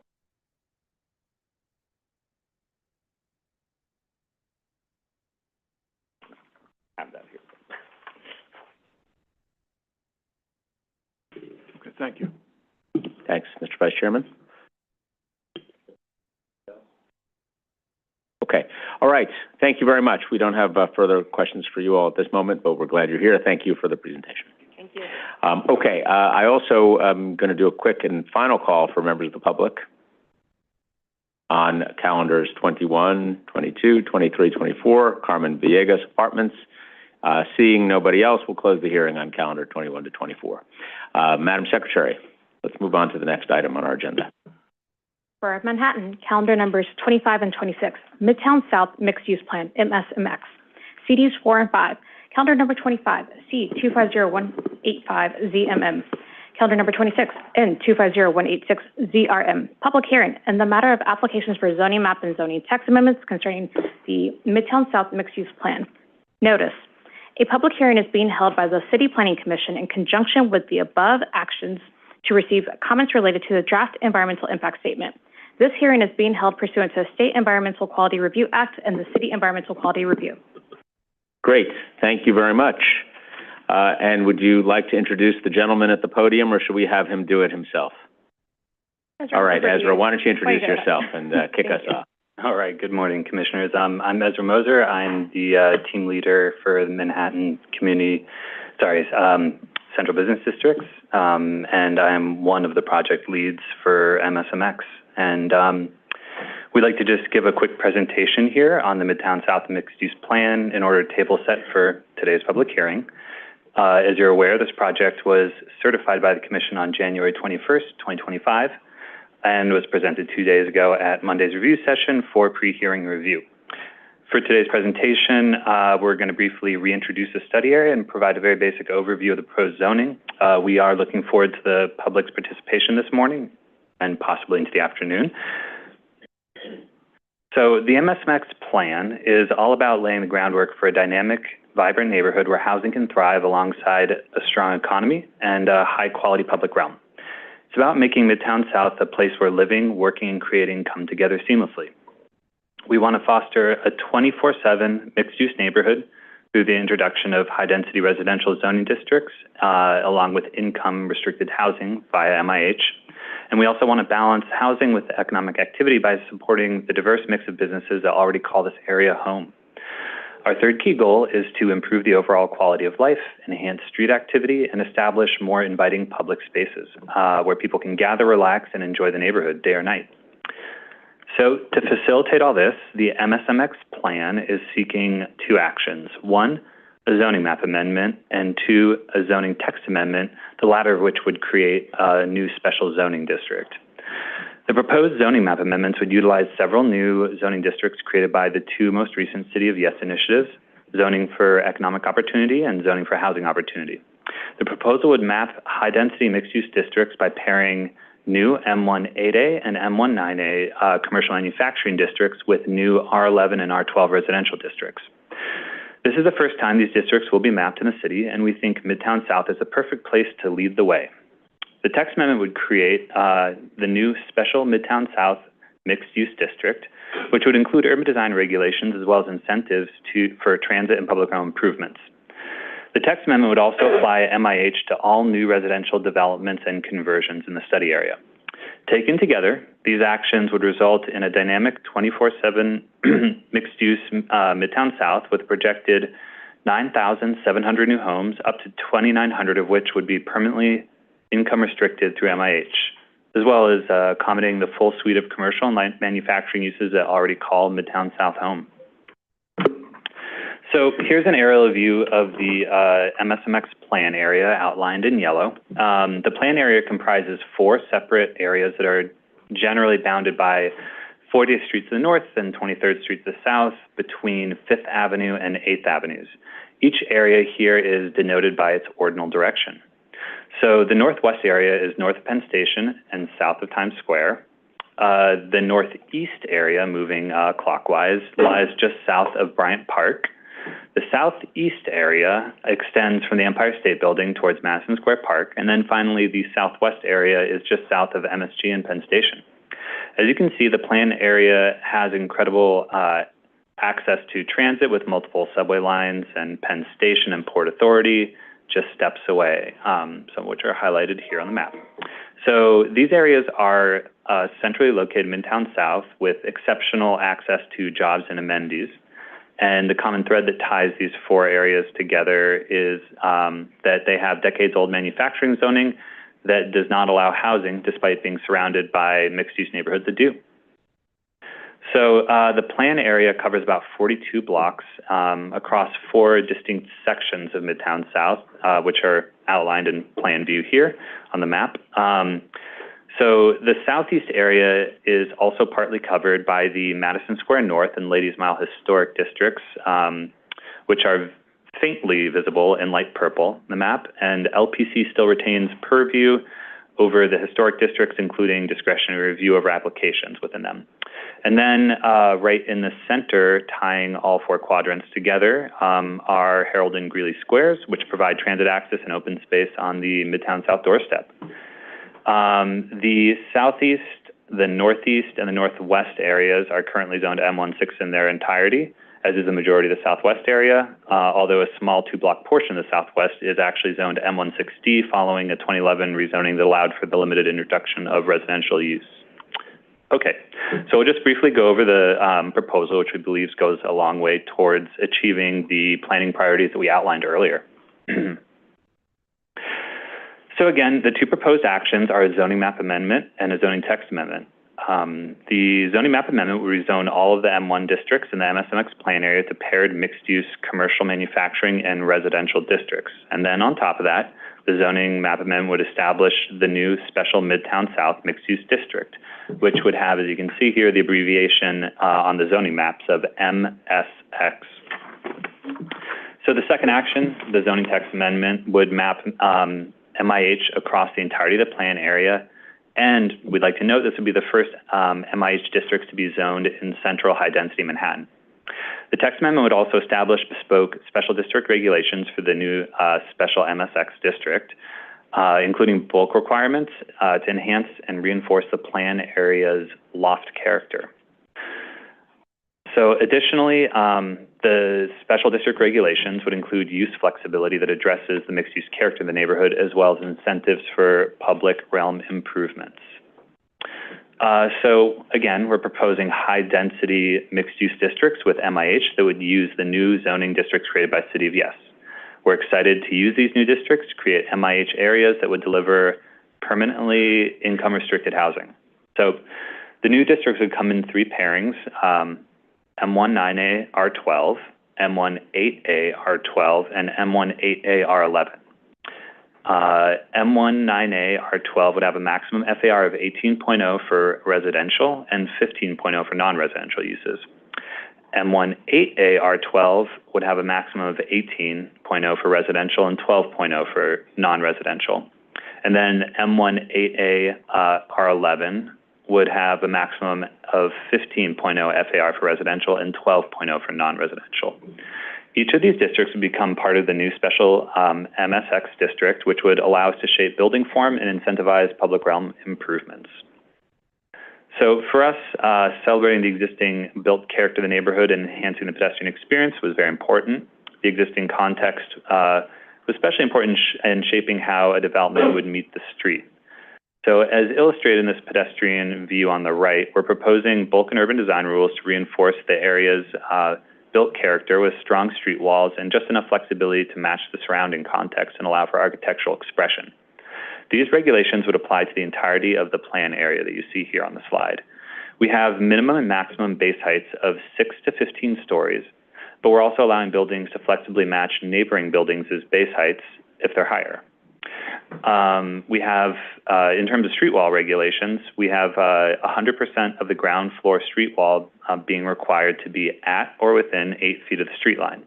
This encourages active street frontages and ground floors, which create for an inviting pedestrian experience.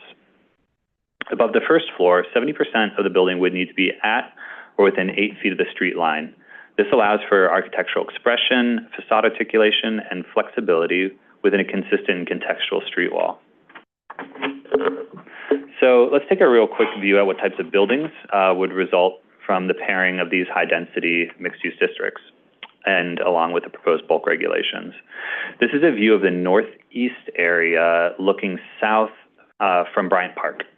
The gray buildings that you can see are existing buildings, and then the yellow buildings depict development that could potentially result from the rezoning and are studied in our environmental review materials.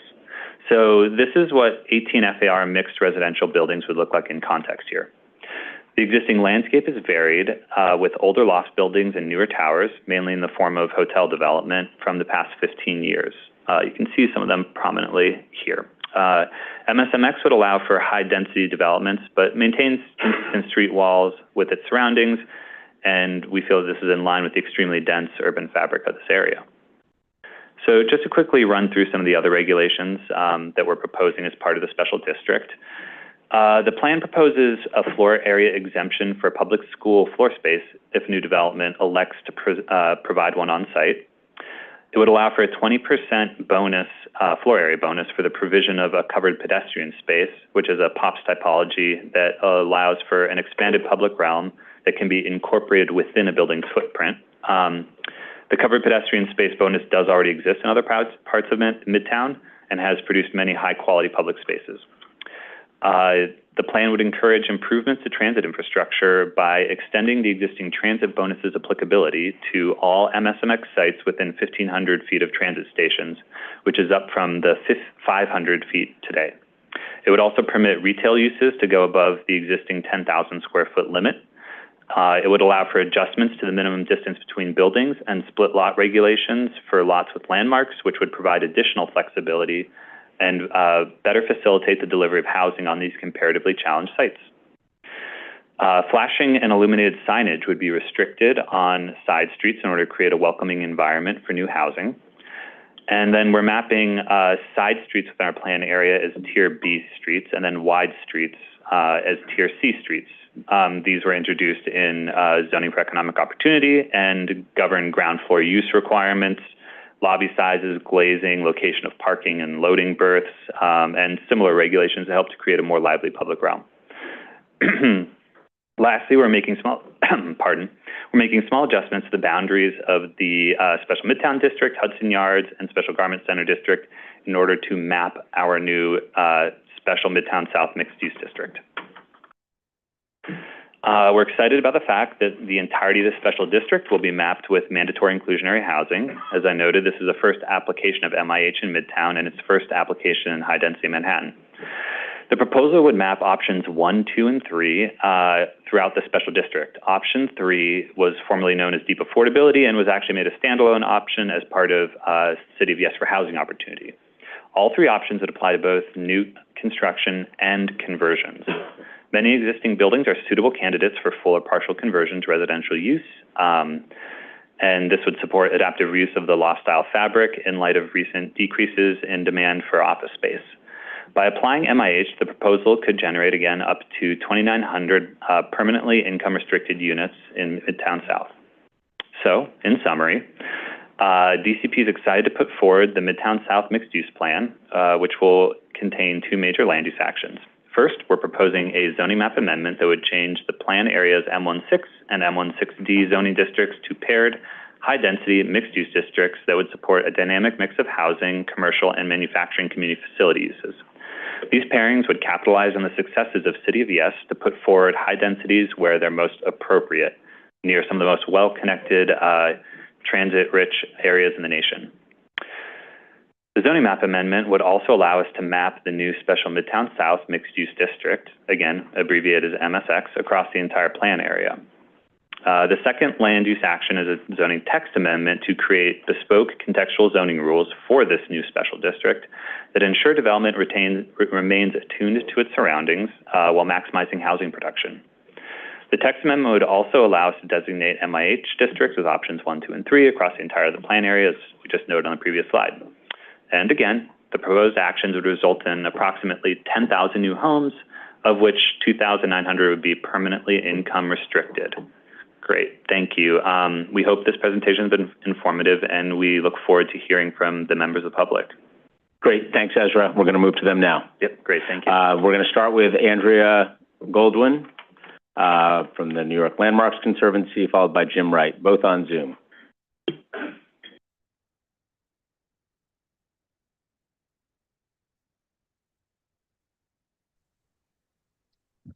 And I should have been a little bit more effusive in my thanks to you, Ezra, for all of the work that you've done to date on this entire plan, and also to the team in the Manhattan office. So my apologies, my eagerness to get to the public, I forgot to do the necessary, which is to thank you all for your amazing work. So, okay. All right, now, carrying on. Do we have Ms. Goldwyn? Andrea, says you're unmuted. Can you test audio? The icon appears to be unmuted. Oh, we can hear you now. Great. Okay. Whenever you're ready, go ahead. Good to see you. Great. Good morning, Chair Garodnick and Commissioners. I'm Andrea Goldwyn, speaking on behalf of the New York Landmarks Conservancy. The Conservancy is a 52-year-old organization dedicated to preserving, revitalizing, and reusing New York's historic buildings and neighborhoods. We support affordable housing. We want to ensure that New York's rich diversity of architecture continues to enhance the city, creating jobs, housing New Yorkers, encouraging sustainability, and welcoming visitors from around the world. The Midtown South Mixed-Use Plan would dramatically upzone 4 sections in this part of the city to encourage commercial to residential conversions and new residential development. Conversion of underused buildings is at the heart of preservation, and we support this concept for Midtown South.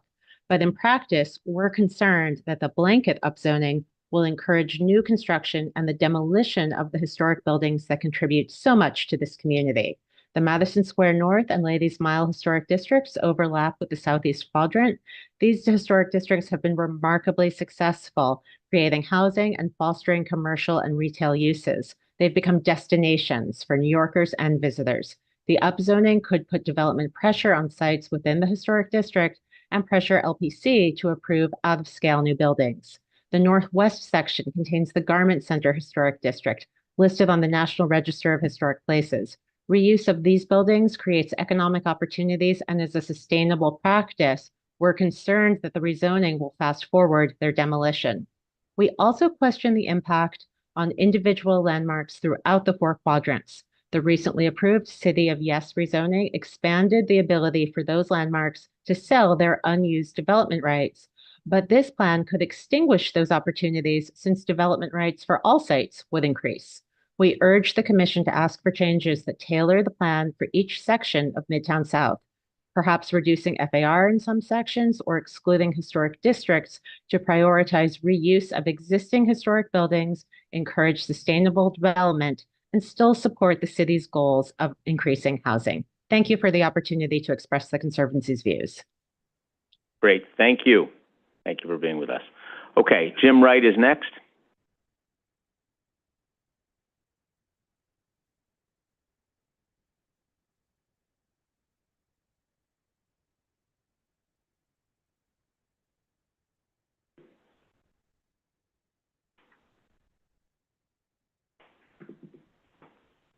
Jim, you should be able to unmute your microphone. Oh, sorry, I'll start over. I think it's almost good afternoon, so I'll say that to commissioners. My name is Jim Wright, an architect and longtime resident of the Southeast Quadrant of MSMX. I'm representing my views at this hearing. First, I strongly support the city's efforts to increase the quantity and affordability of its housing stock. This includes most of the provisions of the citywide City of Yes for Housing Opportunity zoning amendment, with the principal goal that every neighborhood has the responsibility to accommodate growth of the city's housing supply. Second, I support the planning goal of MSMX to foster mixed-use neighborhoods by introducing as-of-right residential use to the 4 large manufacturing districts remaining in Midtown South. However, the MSMX plan would rezone these districts with an overly broad brush, giving insufficient consideration to the different densities, scales, and context between the separate quadrants. Just 3 months before ULURP certification, DCP significantly increased their previously proposed FAR caps by applying the 2 newly created R11 and R12 residential zone districts with the highest FAR allowed in the city. This late change raised the proposed residential FAR cap by 25% in the Southwest Quadrant and 50% in the Northeast, Northwest, and Southeast quadrants with minimal community input. In response to the proposed DEIS document, CB5 produced a thoughtful set of recommendations that embrace the city's need for more affordable housing while respecting the unique character of the individual quadrants in a more nuanced way. CB5's recommendations are based on a fundamental urban design principle in Manhattan development that protects access to light and air by placing the highest density along wide north-south avenues with a step down in density on mid-block sites facing onto narrow streets.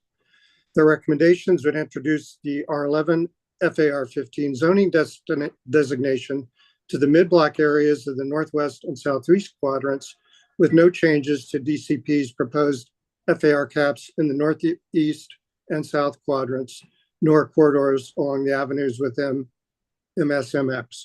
Finally, it should be noted that the DEIS documents estimate that only 8% of the new residential units expected from the rezoning will be produced by conversions of commercial or manufacturing buildings. Given the city's support for residential conversion of underutilized commercial properties and its commitment to sustainability in the city's building sector, it is a missed opportunity that the rezoning does not place a higher priority on incentivizing additions to and conversions of Midtown South's characterful and structurally robust loft-like building stock. Hopefully this imbalance can be addressed during the CPC and City Council review process. And I thank you for considering my comments. Thank you, Mr. Wright. Appreciate it. Next up is Ray Shi, followed by Maddie DeCerbo. and then Paul Devlin here in the room. Okay. Ray, welcome. Good morning, Chair Garodnick and Commissioners. My name is Ray Sia. I'm a policy analyst at Citizens Housing and Planning Council. On behalf of our Executive Director, Howard Slacken, I'm presenting testimony on the Midtown South Mixed-Use MSMX proposal, reflecting CHPC's Zoning Committee's review of the proposal. The core purpose of the rezoning to use housing and mixed-use development to reinvigorate portions of Midtown South, Chelsea, and the Flatiron District is a sound premise in light of recent trends and challenges. These are areas of significance to the city's economic well-being, as well as areas of opportunity for new high-density housing. We encourage the Commission to advance these changes with modifications to address several important issues. With state legislation, it has become lawful for the city to zone for residential development at FARs exceeding 12. Finding suitable locations for the application of R11 and R12 districts is a worthy effort. However, in some locations, the rezoning as proposed would be inconsistent with principles that guide the development of these and surrounding areas. Under the proposal, 6th Avenue would remain zoned for 12 FAR, while the narrow side streets flanking it would be zoned for 15 or 18 FAR. This does not present a rational allocation of bulk or density. The proposal should not zone the side streets for higher density than the avenues. The proposal would depart from a long-standing policy of prioritizing commercial development in the Manhattan Central Business District with commercial FARs that are at least as high as residential FARs. This has been done in part to support the ability to assemble sites for commercial development, which requires larger footprints than residential development. No rationale has been presented for reversing this policy here. The proposal should assign commercial FARs that are at least equal to the residential FARs in these areas. The proposal zones all 4 quadrants as if they have similar neighborhood characteristics and built context. The southern quadrants are different in character, Chelsea and Flatiron rather than Midtown South. The proposal should treat the southern quadrants differently from the northern areas. Under recently enacted changes to the multiple dwelling law, new buildings with FARs exceeding 12 are not permitted in historic districts. The zoning should be clear and consistent with state law, and the proposal should not assign residential FARs exceeding 12 in locations where the MDL does not permit it. These issues could be addressed with relatively simple modifications that assign R10 equivalent districts to the southern quadrants of the rezoning area. This would still allow housing at the highest density currently permitted in the city, while maintaining consistency with key principles undergirding the zoning in Midtown and adjacent areas.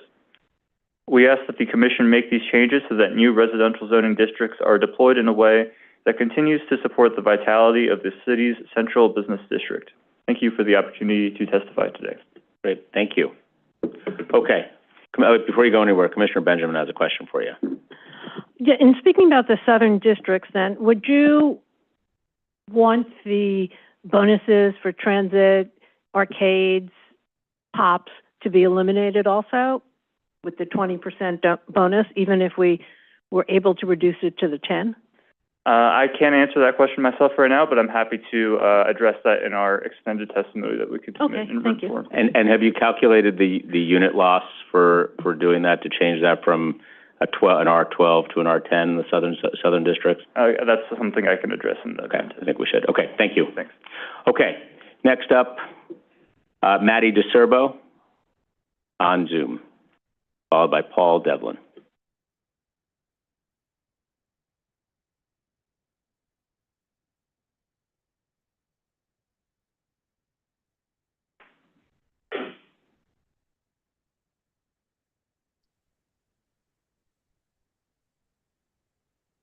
Hi, can you hear me? We can. Okay. Hi, my name is Maddie DeCerbo. This video, sorry. And I'm testifying on behalf of the Real Estate Board of New York. Thank you for the opportunity to testify in support of Midtown South mixed-use plan. Revenue strongly supports the proposed Midtown South rezoning, which is a critical step toward increasing housing production in one of the most centrally located neighborhoods in New York City. As housing production continues to lag population growth, New York City must take bold and deliberate steps to enable more housing. Currently, the city permits only 29 units of housing for every 1,000 residents, well below what is needed to meet demand, and zoning changes that enable new housing are essential tools in addressing the housing shortage. The Midtown South Mixed-Use Plan responds directly to recommendations made by the Office Adaptive Reuse Task Force and seeks to unlock residential development in areas long restricted to manufacturing and commercial uses, and will allow residential to office conversions. The proposed plan is the first application of the new zoning tools adopted under City of Yes for housing opportunity, and the success of City of Yes depends on its implementation through neighborhood-level rezonings. Notably, this proposal will be the first to map the newly created R11 and R12 districts, which for the first time will allow residential density above 12 FAR.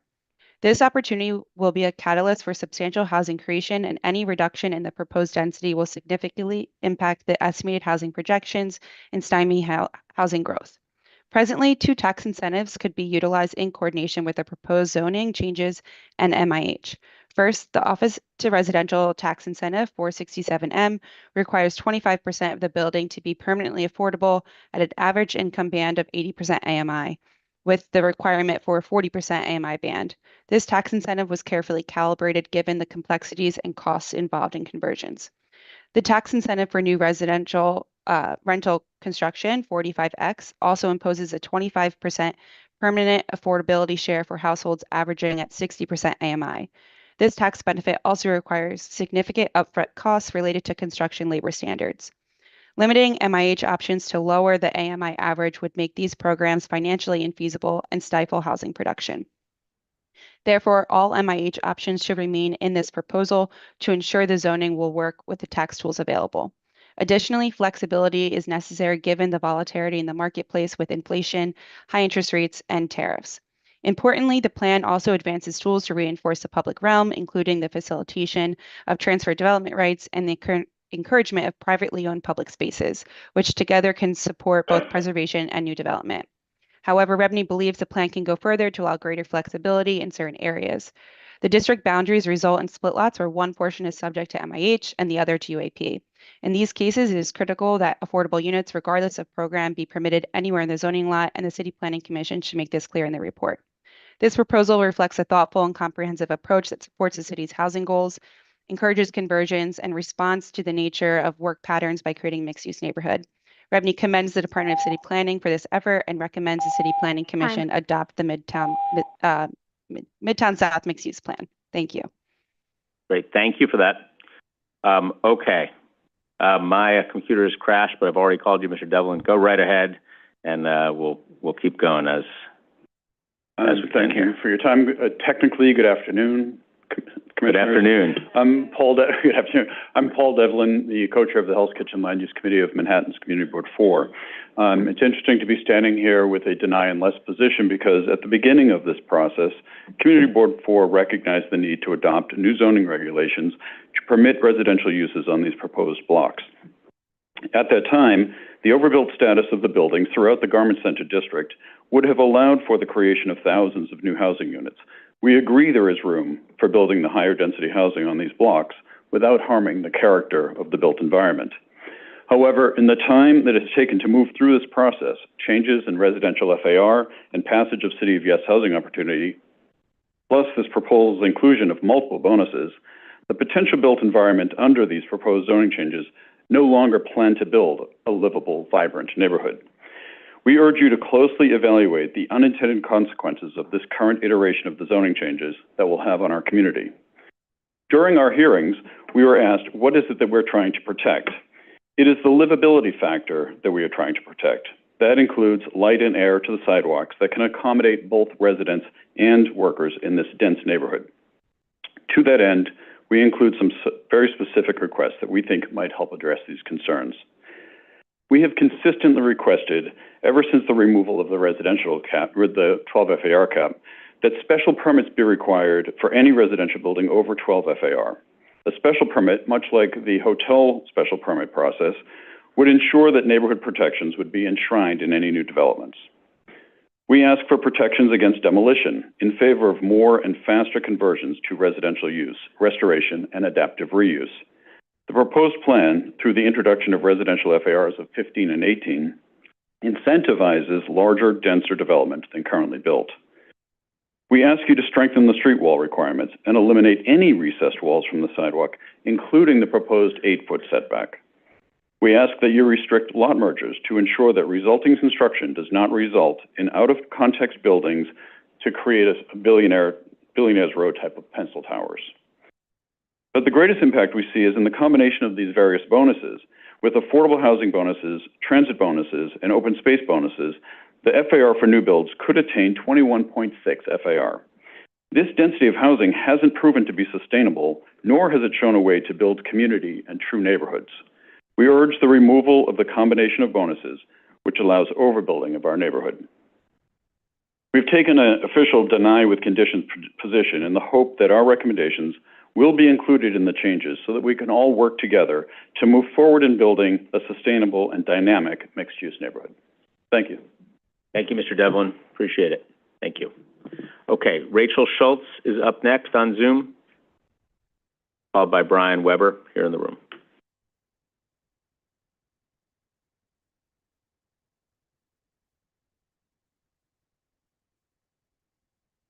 Can you hear me?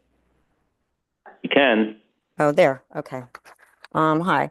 My name is Rachel Schultz. My husband and I live in the southeast quadrant at 22 West 26th Street, and we work from home offices there.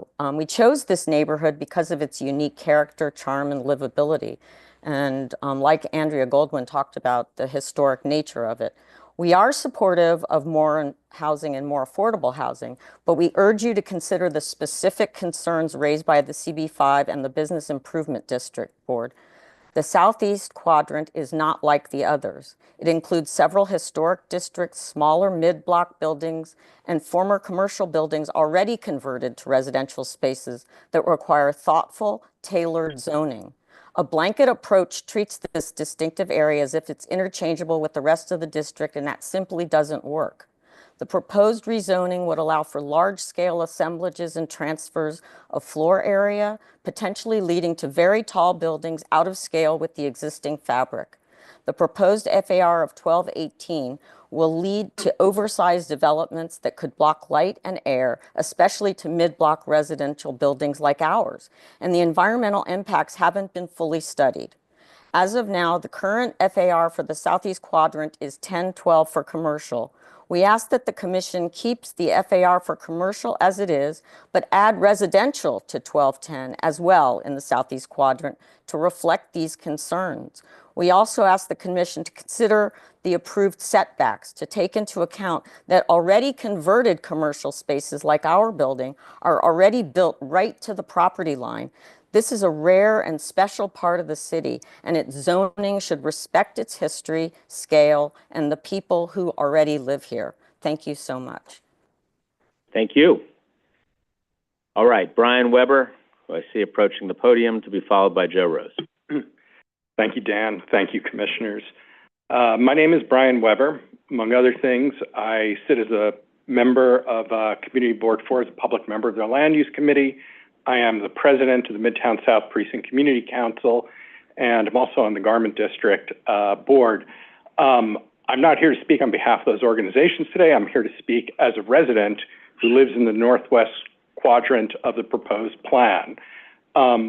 When DCP first started doing public engagement on this matter, they came to the community. I went to those engagement sessions. I did the office hours with DCP, and we all spoke about the importance of the existing built environment and making sure that whatever the plan is, we focus on the livability of this environment in this neighborhood.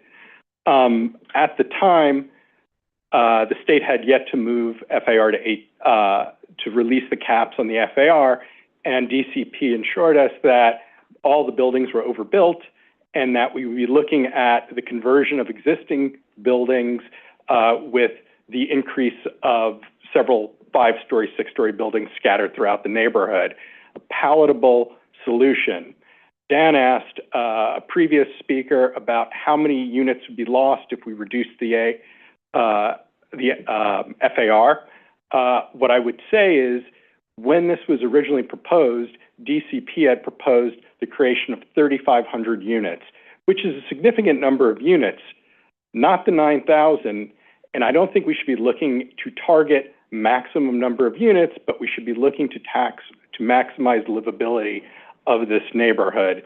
The plan is currently written, incentivizes demolition of 12, 15-story commercial loft buildings. I currently live in one of those buildings. My building's safe. I'm not worried about it being demolished. But I will highlight that when I speak to DCP, they say this is unlikely. But if they're saying it's unlikely, that implies that it's unwanted. And what I ask DCP to do is look at the plan as proposed and make sure that the unlikely doesn't occur. Should place guardrails that maybe restrict the FAR, create height limits, and eliminate things such as the 8-foot setback, which is a problem, particularly in the northwest quadrant. I also ask that the POPs bonus and transit bonus be reconsidered in the northwest quadrant, particularly the POPs bonuses. We struggle, and this is from the perspective of public safety, with the existing POPs within this district. And everyone who comes to propose a POPs ensures communities that these POPs will be kept safe and accessible and work for the public good. And every time we're in conflict with them. And I could name a number of POPs, but I see I'm out of time at this point. So thank you, Commission, and thank you. Thank you. Don't go anywhere. You have a question from Commissioner Osorio. Thank you, Chair. Thanks so much for the testimony. Can you briefly summarize what are some of the major issues with the POPs? Okay. So particularly the 8th Avenue corridor. If we look at 8th Avenue between 34th and 42nd Street, there are two POPs that are at West 36th Street and, Barbara, what is it, West 38th and 39th? Yeah. They were granted to two hotels. I believe Sam Chang was the developer on both of them. Both POPs are a continual source of struggle within the Midtown South precinct. We have numerous complaints about narcotic activity, drug use. The POPs at 36th and 8th Avenue does its best to ensure security there, but it continues to struggle. And part of the reason is, and we spoke to Sam Chang about this when he was developing it, we said there is an extensive existing social service infrastructure specifically dealing with substance abuse and management of addiction services. And what happens is because there's a concentration of methadone clinic and immediate vicinity to harm reduction facilities and immediate vicinity to substance abuse services, a lot of their clientele after their appointments land up in the POPs parks, and that is where we're seeing an uptick of narcotic activity. The other POPs that I want to mention that's particularly challenging is the POPs behind the Aventi, which is just off of 6th Avenue between 29th and 30th Street.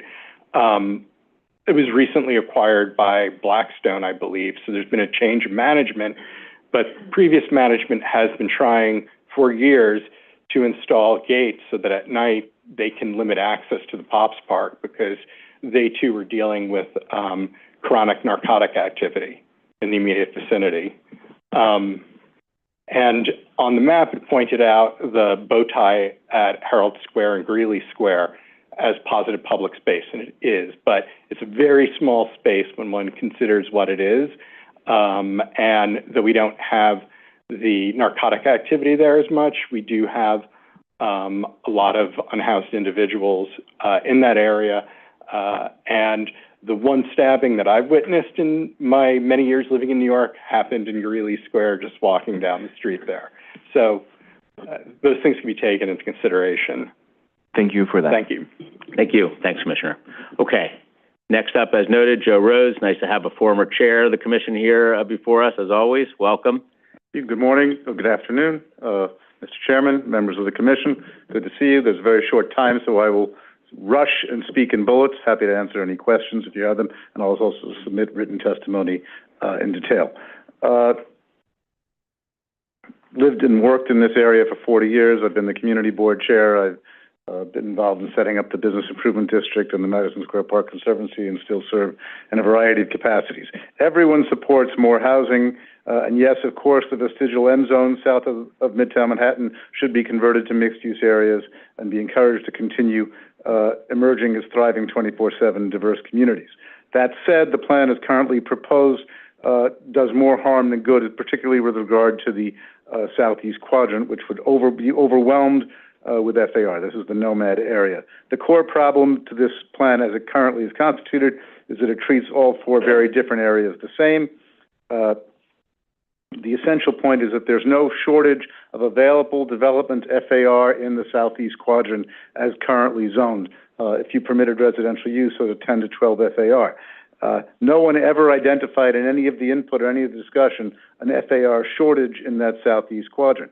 Every single, to answer some of the questions that were raised, every single unit of housing contemplated for the southeast quadrant can be built using surplus landmark air rights in the southeast quadrant. Not one unit, affordable or otherwise, would be lost by addressing this area in particular. The huge FAR increase for residential use would lead to the displacement of small businesses and not-for-profits in smaller commercial buildings. Hasn't been studied. It's an issue, wasn't addressed in the EIS, needs to be looked at. There would be a profound adverse impact on landmarks and the buildings in the historic districts, which comprise more than 50% of the southeast quadrant. Their surplus, it is the current policy of, and has long been the policy of the City of New York, that landmarks should be able to sell and encouraged to sell their air rights to adjoining development sites or nearby development sites to protect the landmark, provide revenue streams, and allow for the development to happen. Every one of the development sites identified in the EIS and this proposal in the southeast quadrant can achieve full build-out using landmark air rights. And creating a surplus simply devalues those air rights into oblivion. The open space has been covered by others. I'll submit comments on that in my written testimony. Bulk regulations would have adverse impact as currently constituted for the southeast quadrant, would have adverse impacts on existing converted residential buildings.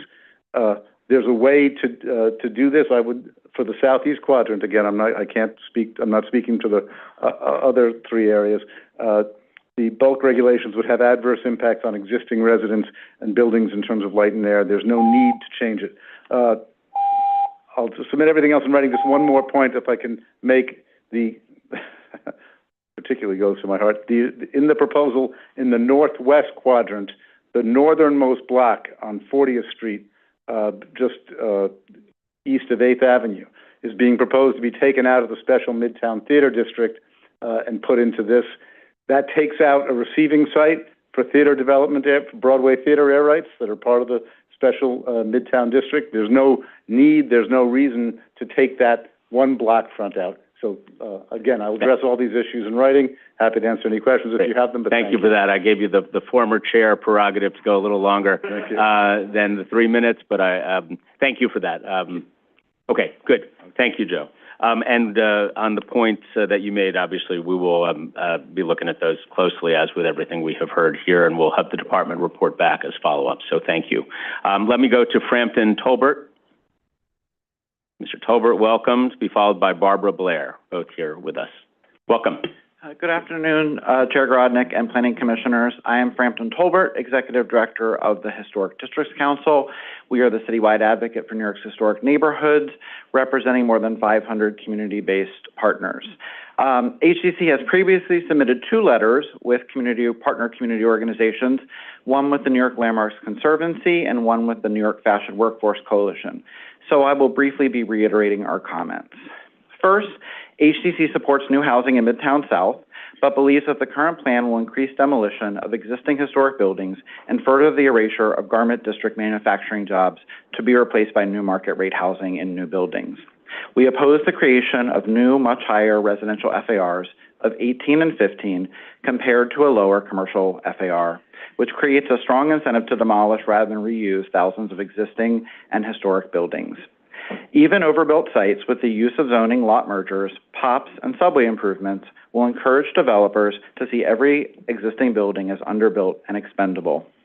We echo local community board recommendations that the plan lower its proposed FAR in order to incentivize adaptive reuse, which will help DCP achieve its housing goals more sustainably and create a shorter timeline for housing to come online for the neighborhood.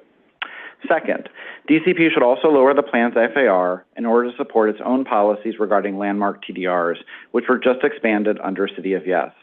As proposed, the substantially increased FAR cap will render landmark TDRs essentially worthless, which would be particularly devastating for buildings in the planned southeast quadrant, which contains the largest concentration of historic districts and individual landmarks. Third, we are pleased that the Landmarks Preservation Commission is moving forward with an initial list of 5 sites in the historic garment district, as well as adjacent quadrants, for landmark designation. But we would ask that city planning work with the LPC to consider many of the other 25 sites identified in the DEIS as excellent candidates for designation and adaptive reuse for housing. Finally, there are currently no incentives for retention of manufacturing jobs.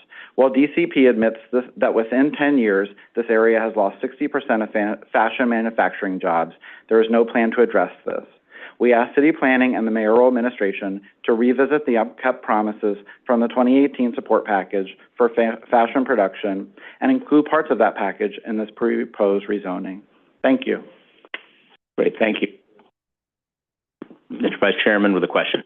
Thank you for your testimony, sir. I understand your concern about TDRs, the impact of TDRs, diminishing TDR opportunities for landmarks. What I don't quite understand as well is why you think demolition of landmark properties are enhanced by this initiative. I mean, that's no small feat to tear down a landmark property in this city. So I just wanted to understand. If you understood that from my testimony, that was not my intention.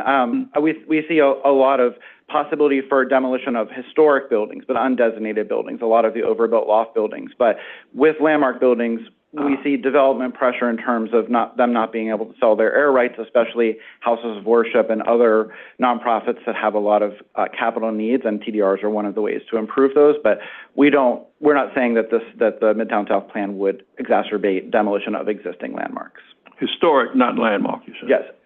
Yes, historic and undesignated, and buildings on the National Register, but not locally designated. Thank you. Thank you, Mr. Vice Chairman. Thank you, Mr. Tolbert. Next up is Barbara Blair, Garment District Alliance. Welcome. Thank you. Hello, Chair Garodnick and members of the Commission. I'm Barbara Blair. I'm the president of the Garment District Alliance, which is in the northwest quadrant of the plan that you are proposing. We are wholly supportive of this plan. The Garment District has fewer residents than any other neighborhood in the city of New York, with only 47 residents per acre. It's a neighborhood that needs to convert to a 24/7 mixed use for a number of reasons, not the least of which is security. As my colleague over here, Brian Weber, mentioned, we have a oversaturation of social service entities on the 8th Avenue corridor that has created an extremely degraded neighborhood with virtually no opportunity, economic opportunity or otherwise, for the improvement of this neighborhood if we don't introduce a residential stakeholder. There's a concept of fair share that's in the New York City chapter, which has been wholly ignored by the city of New York. If we had residents in this neighborhood, you would have a counter narrative to the city and state, which is consistently dumping social service entities in this neighborhood. Finally, the buildings during COVID, we lost in excess of 10,000 jobs. Those jobs have not come back.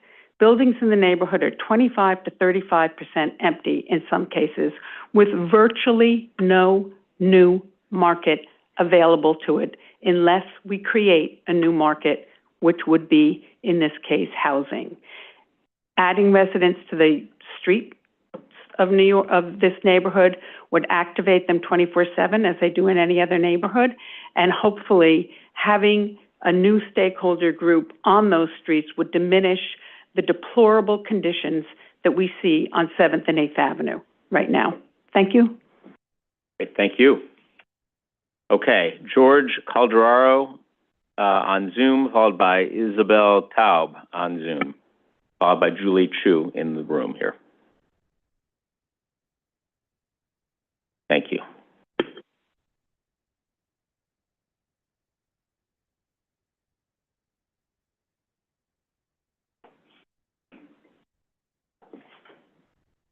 George, you should be able to unmute now. Good morning, good afternoon. I and the local 29th Street Neighborhood Association, among other groups that I represent, support the creation of housing, ideally affordable housing, by changing zoning from outdated manufacturing to residential. My concern with the Midtown South, among many rezonings, is that it will result in the demolition of often massive, viable, and historic buildings by short-sighted so-called developers who dream of enriching themselves with luxury towers that never get built and result in vast vacant lots that plague our neighborhoods for years or decades. In supposedly priceless Midtown South, where I live and work, we have lost many large, beautiful historic buildings that are vast vacant lots, making our neighborhood reminiscent of post-war London. These include, of course, the late great Hotel Pennsylvania, whose 2,000 rooms with bathrooms could have been used for affordable housing, hotels, or any other use. The Bancroft Building on 29th Street, which has been a block-wide vacant lot in the middle of Midtown Manhattan since 2015. The remarkable Beaux-Arts Caskell and Caskell Building on 32nd Street. The grand 1890 Renwick designed Demarest Building on 33rd Street, right across from the Empire State Building, among countless others. Now our community is facing the loss of up to a multitude of significant buildings through Midtown South and Garment District rezoning. I urge the Commission to prevent such demolition not only in this section of Midtown, but citywide, by incorporating creative incentives to keep and adaptively reuse buildings, thereby avoiding blighted vacant lots and supporting environmental conservation in this special district and others.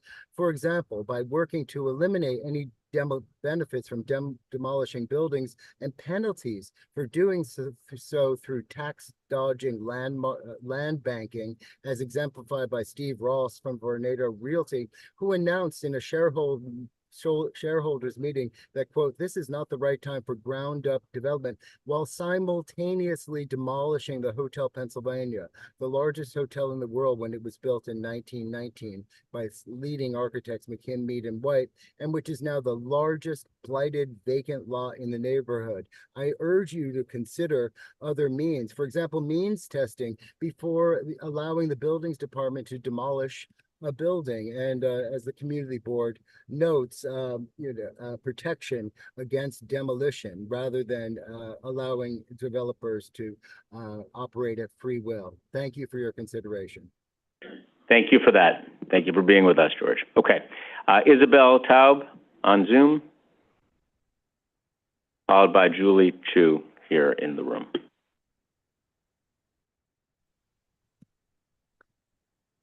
Good afternoon, Chair Garodnick and Commissioners. My name is Isabel Tauby, and I'm a longtime resident of the Southeast Quadrant and the president of my co-ops board. I have been following the ULURP process from the beginning and have attended all of the public meetings and have reviewed the MSMX proposal in detail. I am in support of creating a vibrant mixed-use neighborhood with affordable housing, but I feel strongly that the current proposal for the Southeast Quadrant needs revision due to its potential negative impact on this area. The proposal does not take into consideration the existing residential conversions like my building in the Southeast area and the negative impact that zoning changes will have on, one, the habitability of the buildings, specifically access to light and air as a result of new construction, and two, the viability of historic buildings, which should have the benefit of selling their air rights. In particular, I'm thinking of the Church of St. Sava on my block, which needs funding for a reconstruction project following a fire. I request that the Commission not rush into passing this proposal without fully studying its environmental consequences, and I request that the Commission, one, not uphold City of Yes's rear yard requirement of only 20 feet, but keep the existing larger rear yard requirements for residential buildings and also the existing base heights and height setback requirements for facades in the Southeast area. And I'm also requesting, two, that maintain the existing 1012 FAR for commercial in the Southeast Quadrant, but allow residential at the same 1012 FAR so that new developments are encouraged to use the air rights of the existing historic and landmark buildings in the Southeast area. As CB5 and the Flatiron BID have said, the Southeast Quadrant is different due to its extensive historic district, its landmarks, and its already converted commercial and manufacturing buildings with small rear yards and lot line windows. There already are many residents living in this area, and they have the reasonable right to expect that the habitability of their buildings and their access to light and air will be maintained. My building has commissioned a study of the potential impact of the zoning on our building, and we will submit that to the commission for review. Thank you very much for the opportunity to share my views. Great, thank you. Thank you for being here. Okay, Julie Chu, followed by Rob Price. Good afternoon, Chair Garodnick and esteemed members of the City Planning Commission. My name is Julie Chu. I'm the Vice Chair of Land Use at Manhattan's Community Board 5. I'm here on behalf of CB5. Let me begin by stating clearly, CB5 supports the goals of this rezoning. We believe that converting outdated manufacturing zones into vibrant mixed-use neighborhoods with housing and jobs is critical for Midtown's future and for addressing New York's ongoing housing crisis. However, we must ensure that this plan doesn't trade long-term livability for short-term housing targets. The proposed rezoning, particularly the blanket application of 18 FAR residential density, raised serious concerns. This rezoning will allow the highest residential density ever permitted in New York City, and yet it lacks any open space mitigation in an area already underserved. Stakeholders have told us the FAR is so high that it may disincentivize participation in bonus programs, meaning fewer improvements to public open space, transit, and investments for landmarks. In response, CB5 unanimously approved a lower density alternative that upholds the vision for growth while creating opportunities to leverage existing and future incentives to make this emerging neighborhood more livable, healthy, equitable, and sustainable. In the Southeast Quadrant, we recommend 15 FAR to align with the historic district and preserve TDR. In the Northwest Mid-Blocks, we also recommend 15 FAR to encourage conversions over demolition and preserve mid-block light and air. We support the proposed 15 FAR in the Southwest Quadrant and 18 FAR in the Northeast Quadrant, where higher density is more appropriate. These are surgical adjustments, not blanket opposition. They reflect months of analysis, stakeholder engagement, and a strong belief that this plan can succeed if it's done right. In fact, CB5 has developed a set of 84 points of agreement that has passed in 6 committees and scheduled for a full board vote tomorrow, covering open space, sustainability, infrastructure priorities, as well as mental health, public safety, and tourism. These include recommendations to explore density bonuses that allow 18 FAR or more, but only when tied to meaningful community-serving investments. And I have David Sigmund, another member of CB5 here, that helped write the reso that can add to our testimony.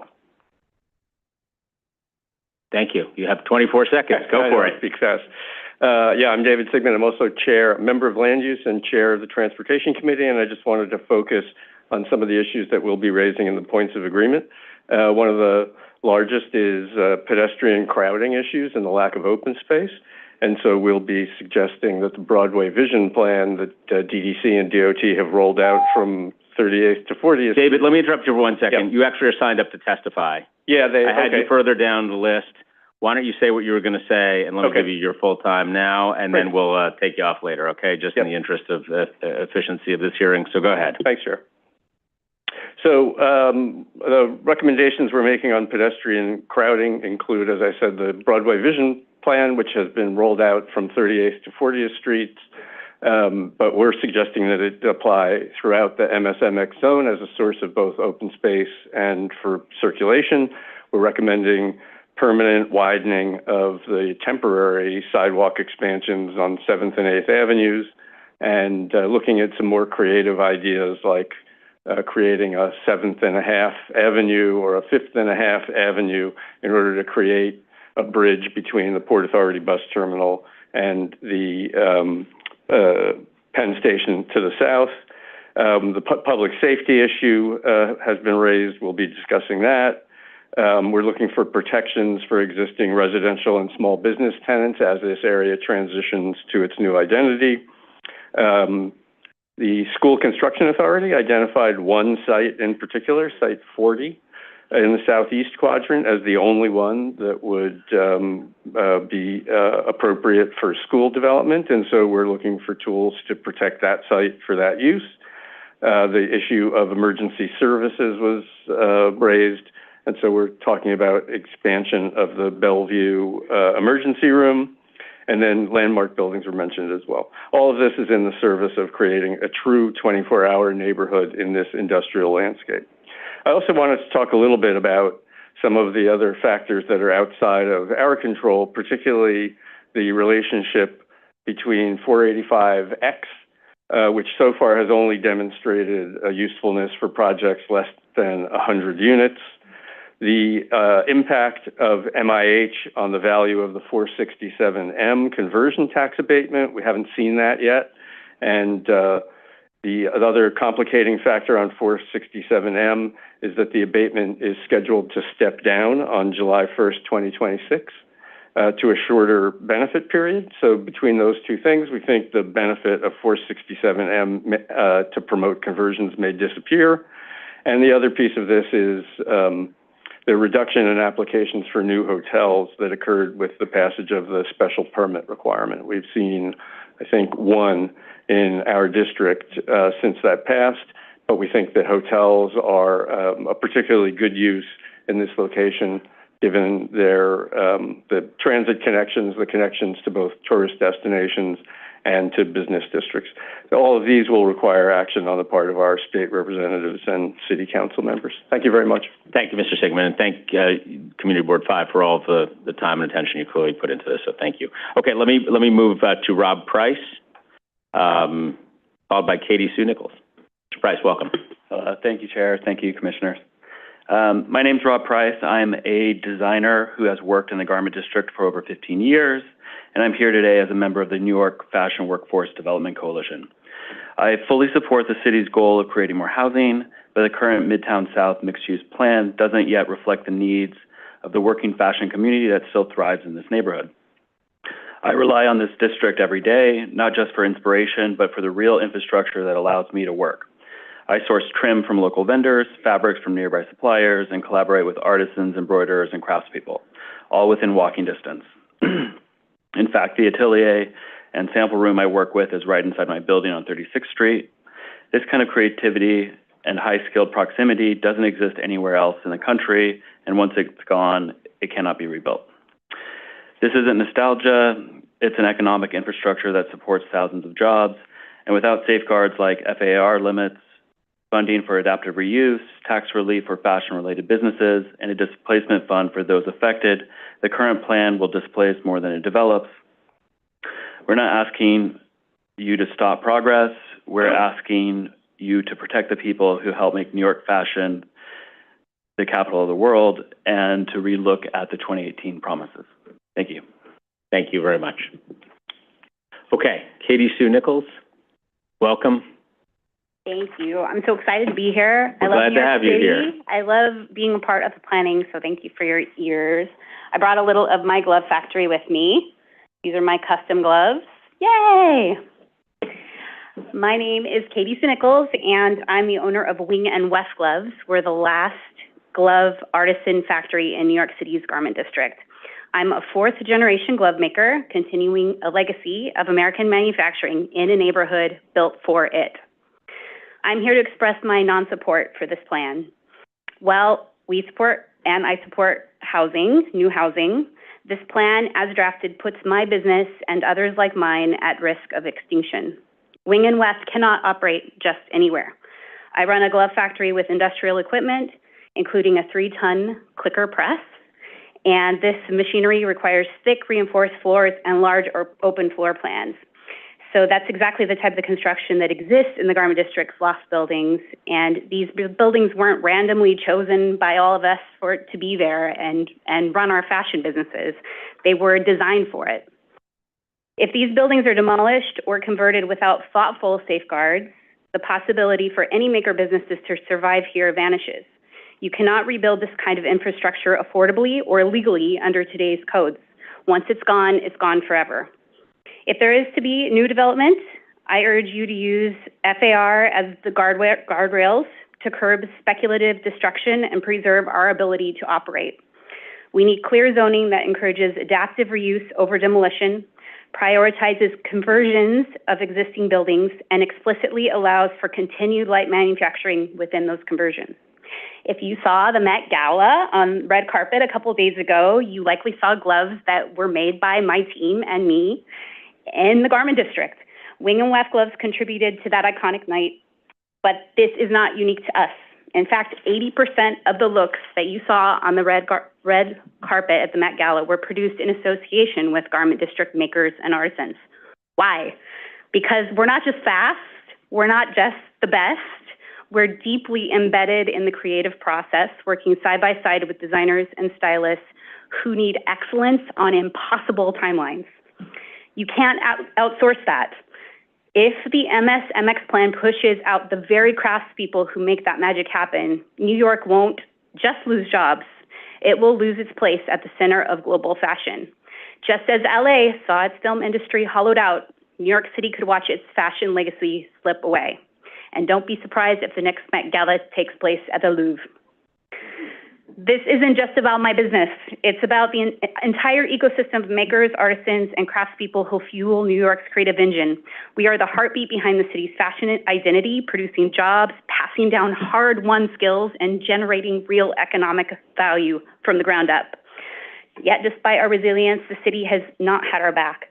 So I'd like to ask you to look at the letter that Stephen Kolb of the CFDA has submitted, and I will include those points in my written testimony to stay true and keep some promises that were made to the garment manufacturing as a whole, and also stand with the New York Fashion Workforce Coalition. Thank you, Katie. So you have a question from Commissioner Benjamin. Yeah. So.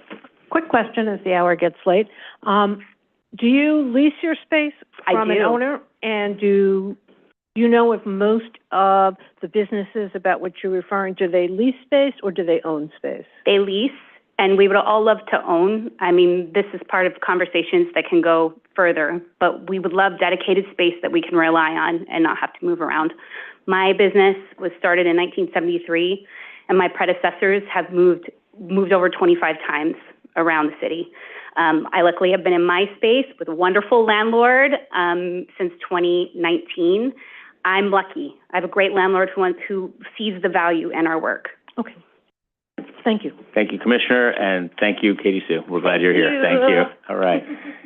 Okay, Francois Bollock next, and then somebody who is signed up as Joe Tuccia, but I think I know better. So we'll call him at an appropriate time and by his real name. Okay, Ms. Bollock, welcome. What a great testimony to follow, because my heart is with her. So my name is Francoise Bollock. I'm an architect. I'm on the board of the Historic Districts Council and on the board of City Club of New York and the chair of its Preservation Committee. And today I'm testifying for myself as a private citizen and as an architect in practice in New York City.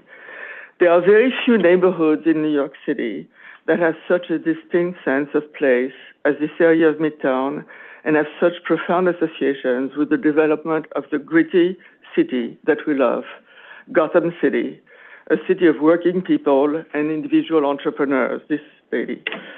We know we are there because of physical characteristics. The streets are setback-loved buildings, which are so unmistakably New York, but also because of the specific commercial activities that still thrive there.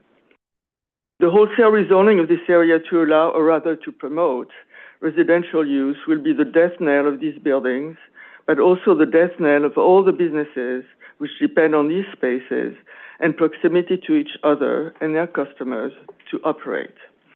May I suggest that you could consider a more tailored, I couldn't resist that, zoning, where the lower part of the buildings would be zoned for manufacturing and the upper part would be zoned for residential. This layering of uses has recently been implemented at the McGraw-Hill building and seems appropriate for this area.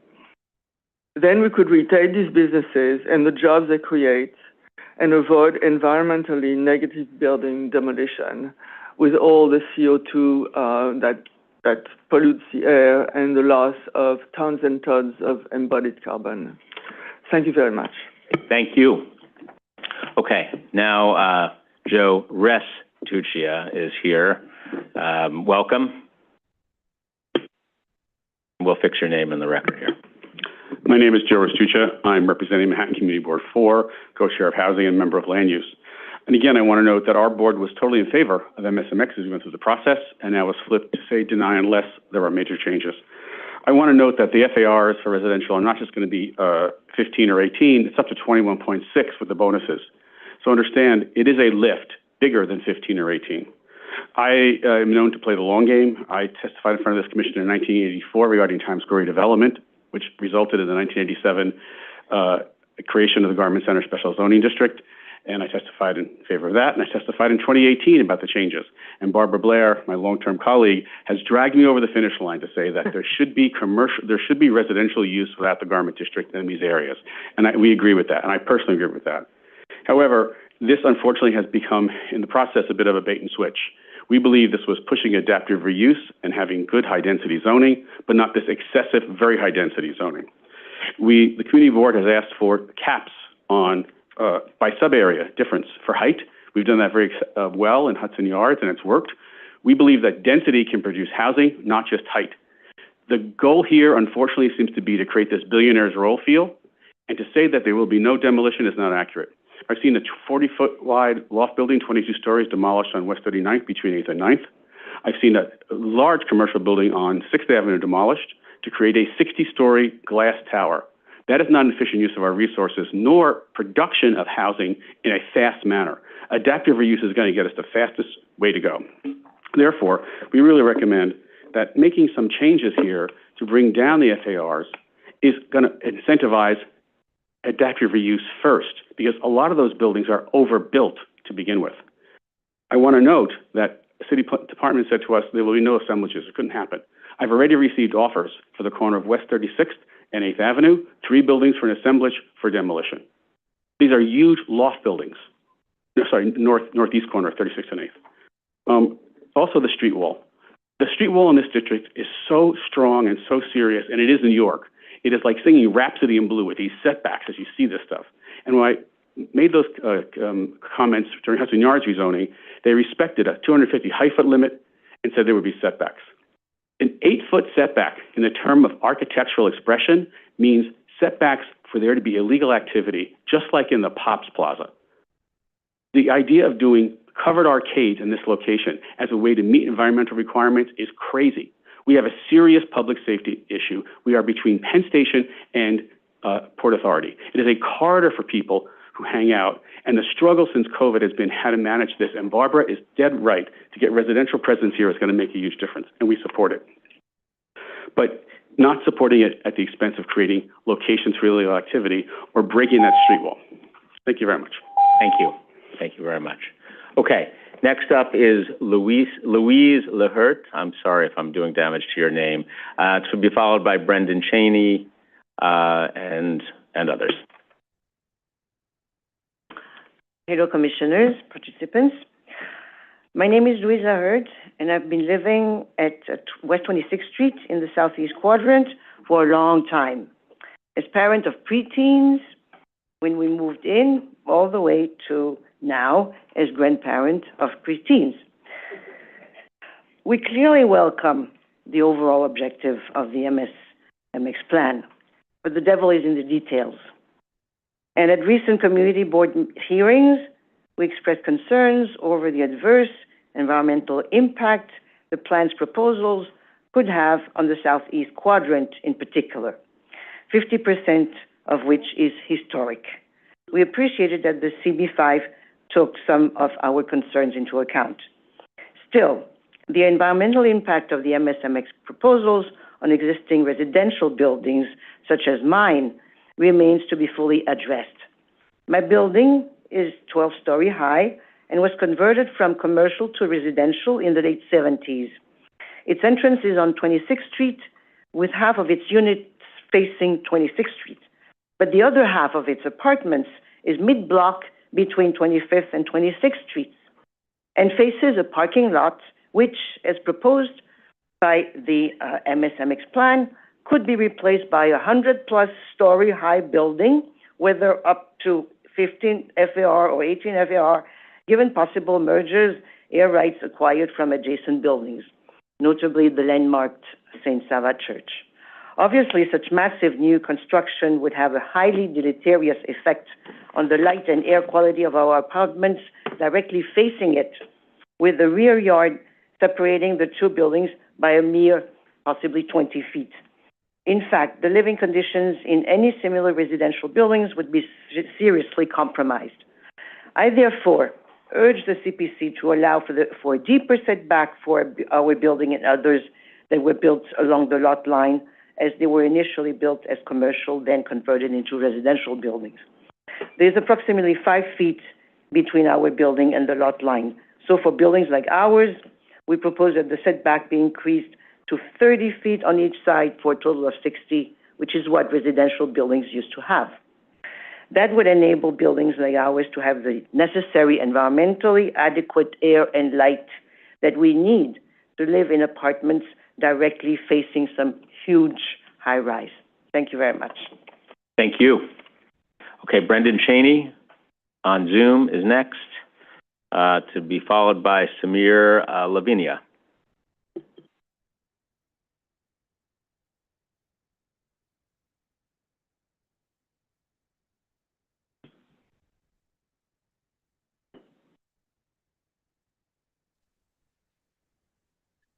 Okay, can you hear me?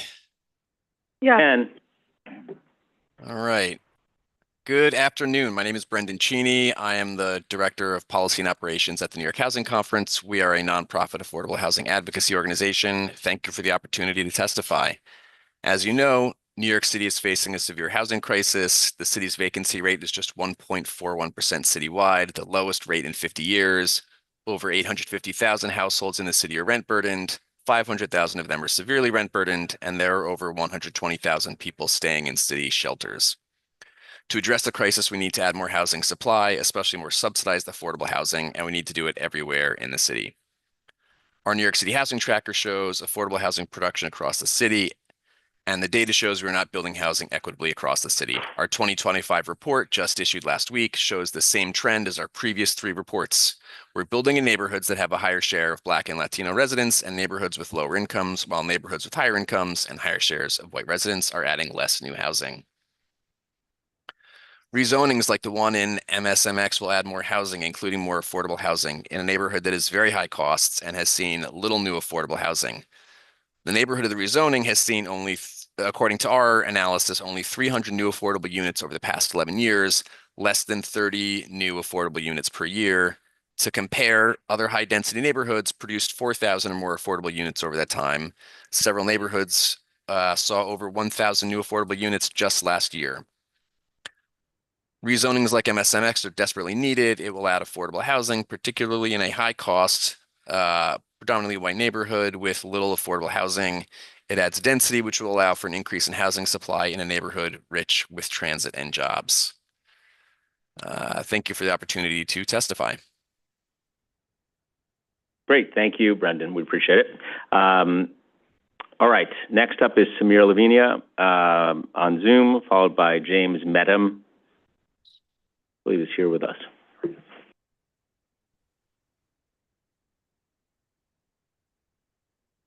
Hello, my name is Samir Lavingia, and I'm the campaign coordinator at Open New York, an independent grassroots pro-housing nonprofit with hundreds of members, volunteer members across the city and the state.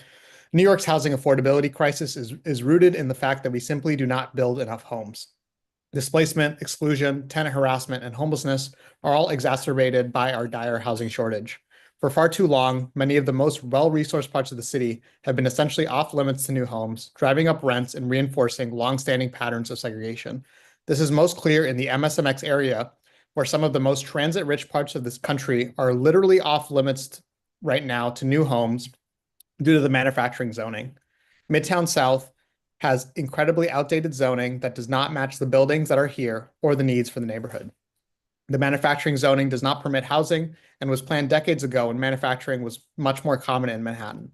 The area is centrally located with jobs, but housing is not allowed. And additionally, there is no requirement for income-restricted housing in the few new developments that are built. The Midtown South mixed-use plan is a real proposal to fix that, so we can create a more vibrant 24/7 future for Midtown South. We're excited that the city is taking this issue seriously and proposing to rezone the area with the highest currently allowed residential density added in the city of Yes for housing opportunity to build around 9,700 new homes, including 2,900 much-needed income-restricted homes. By providing more market rate and affordable housing, we can stabilize and ultimately lower rents, making New York City more accessible and affordable for current and future residents. We encourage the City Planning Commission to pass the Midtown South mixed-use plan without any changes to ensure that we get the maximum number of new homes from the rezoning. Thank you so much for your time. Great, thank you. Thanks, Amir. Okay, next up is James Medham here in the room. And I will note, if you're interested in testifying on this subject, we're getting close to the end, so I would encourage you to sign up now, either here in person or on Zoom. Instructions are on the screen, and welcome. Right. Good afternoon, Chair Garodnick and Commissioners. My name is James Metham, and I'm the president of the Flatiron Nomad Partnership Business Improvement District. Our organization is deeply committed to nurturing the continued evolution of our district as a thriving 24/7 mixed-use area with a vital blend of commercial, residential, retail, and entertainment uses. We believe that Flatiron and Nomad today are model new New York districts that other areas can emulate. Our commercial occupancy and rents are strong, retail hospitality and restaurants are thriving, and we have a significant and growing residential population. Our parks and plazas and open spaces are well used and maintained, and we are proud of our numerous notable historic and architectural resources. And our community is deeply engaged through our BID, Madison Square Park Conservancy, and numerous other social services, cultural, and civic organizations. The BID has participated with the Department of City Planning's early formations of the proposed revisions to the Mid-Block Manufacturing Zone District in Midtown South, and we have expressed our enthusiastic backing for updating antiquated zoning to permit high-density residential conversions and new developments. We supported the DCP's initial proposal to allow residential zoning to match the densities permitted for commercial uses. With that said, we believe that the most recent revision of the proposal may result in a newly created generic district that, while it may be suitable for other parts of Midtown South, could have adverse impacts and unintended consequences for our commercial, residential, historic, and retail balance. We are confident that the proposal can be fine-tuned and achieve the city's legitimate goals and accommodate all housing being sought, while also enhancing the Flatiron and Nomad area's special qualities and protecting some of its vulnerable assets. And to that end, we have a couple suggestions that we'd like to bring forth to the Commission. One is the utilization of existing surplus development rights. The proposal seeks to generate the development of thousands of additional housing units among the 4 districts characterized as Midtown South. And while we strongly support that creation of new housing, we note that our district, the Southeast Quadrant, differs from the other quadrants in that it currently is underbuilt and there are a substantial amount of unused FAR, which can be used for new residential development. Additionally, more than 50% of the district, as you saw, falls within 2 historic districts, and there are 12 individually landmarked buildings. We request that the proposal be modified so that surplus landmark and historic district property areas are utilized. Such a revision would allow for all 3,000 plus units of housing projected for the quadrant to be created while protecting and supporting the historic nature of the neighborhood. Second is an appropriate consideration for build form. Unlike the other quadrants included in the proposal, Nomad has a significant existing residential population and a variety of vital commercial uses throughout the mid-block areas. The urban design modifications in the proposal, when applied to the southeast quadrant, would throw the mid-block side streets into permanent shadow. And lastly, if you may, Commission, I'd just like to mention on public realm enhancements and resources. Please wrap up with that final thought. You've heard many of my colleagues and neighbors talk about POPs and our concerns about that being the sole mitigation feature for open space. We really suggest that the Commission and City Planning consider a fund for public realm improvements similar to that was implemented in East Midtown, so that we can produce quality public spaces like Broadway Vision and so on. Thank you. Thank you very much. Appreciate it. Okay, we have a few more folks here. They are all, it appears, on Zoom. Sam Deutsch, Zachary Bernstein are the next 2. Sam is not in the Zoom room. Okay, how about Zachary Bernstein? We do have Zachary. Okay, Mr. Bernstein, welcome. Thank you. Good afternoon. I'm Zach Bernstein with Fried Frank. I'm a partner in the real estate department. We advise property owners across the city on permitted use and development. Owners of properties in the rezoning area have struggled for years to make sense of the antiquated zoning rules in these areas.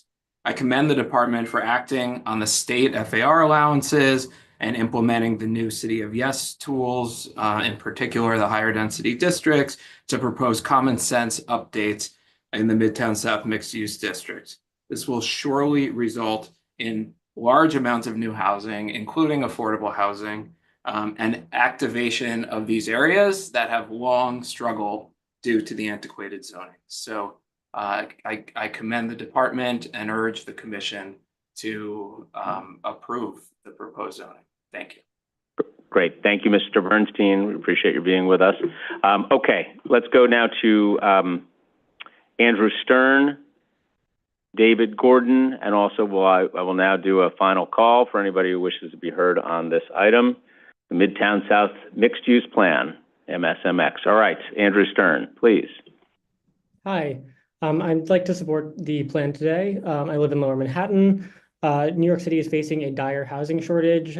We have a vacancy rate of just 1.4%, and we desperately need the nearly 10,000 new units that this plan would unlock. I'd like to commend DCP for potentially taking advantage of the new R11 and R12 zones that are enabled by the greater than 12 FAR, thanks to last year's state budget. And it's so vital that we continue to add more homes in our most transit accessible and our most central neighborhoods. Thank you. Great. Thank you, Mr. Stern. Now David Gordon is next, and I will note we also have an Edward Siegel on Zoom.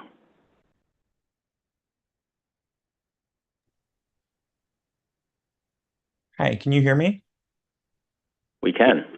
Okay, great. Thank you. Like you said, my name is David Gordon. I live on the Lower East Side currently, but work in Midtown near here. I've been a longtime housing advocate, but I would also, this is personal for me. My rent has gone up at my apartment, and I believe that I'm planning to move this summer in with 2 roommates, one of whom needs to make it to Grand Central and the other one who needs to make it to Inwood Uptown. And there are very few transit-rich areas that can accommodate those types of differing commutes, and one of those is this area in Midtown. I think everything that the speakers prior to me have said about taking advantage of the new laws of City of Yes and raising the FAR cap is really great. And I think that this is a great opportunity to add much needed housing to Manhattan and to New York City at large. So I encourage the commission to approve the rezoning as is, with maximum number of units. I think that this is a really great opportunity that New York City cannot pass up. Thank you, Mr. Gordon. Finally, Edward Siegel, I believe is the last, but we'll do a final call at the end.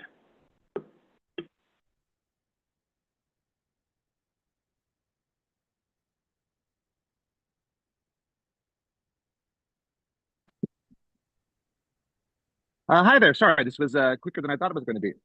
Can you hear me okay? We can. Great. So my office directly abuts the Southwest zoning area, and I'm calling in to strongly support the rezoning. We are in a dire housing crisis, and taking advantage of some of this lighter use commercial area is a great, fantastic way to put more residents close to jobs, have faster commutes, and lower our housing prices. I have a lot of lower paid coworkers that commute in from farther out in the city. And with more housing and more opportunity in that neighborhood, I hope it allows more people to live closer to where they work. It's also a neighborhood that when I stick around after to have dinner or happy hour, is a little bit more dead at night. It's definitely an area that serves the commuter class. And with more residents that live and shop in the neighborhood, there's going to be a more vibrant late night street scene that I think it has currently lacked since the start of the pandemic. So I hope everyone supports this rezoning, and thank you for your time. Thank you, Mr. Siegel. Okay, I'm going to do a final call here, see if there's anybody else who wishes to be heard on calendar number 25 and 26. Seeing none, Madam Secretary, let me turn to you and see if we have anything to say on this item, or whether I should just go and close the hearing. Just note, before we close the hearing, the record is going to remain open to receive comments through Monday, May 19th, written comments on the DEIS, Monday, May 19th until 5 p.m. Great. That's what I thought you were going to say. Thank you for that. And is there any other business before the commission today? No, Chair Garodnick. There is no other business before the commission for the public meeting, but I do have some public information to share. For those of you who are unable to or did not wish to testify, you can submit written testimony online by selecting this hearing on the NYC Engage portal, through DCP's website, or by mailing your comments to City Planning Commission, Calendar Information Office, 120 Broadway, 31st floor, New York, 10271. That's great. Thank you, Madam Secretary. I will just again express my appreciation to all the members of the public who joined us today. Those of you who are not always with us here at the City Planning Commission, we're really happy to see you. And for those who gave thoughtful comments today, there will be follow-ups by the Department of City Planning, analyzing, thinking about, and responding to those comments. So I just want to let you know that we're paying very close attention to what you say. Commissioners, thank you as always, and the staff of the Department of City Planning, which also, of course, does all that follow-up work and did all of the necessary to bring MSMX to fruition. I want to thank them. And with that, we are adjourned. Thank you. The time is 1:12 p.m.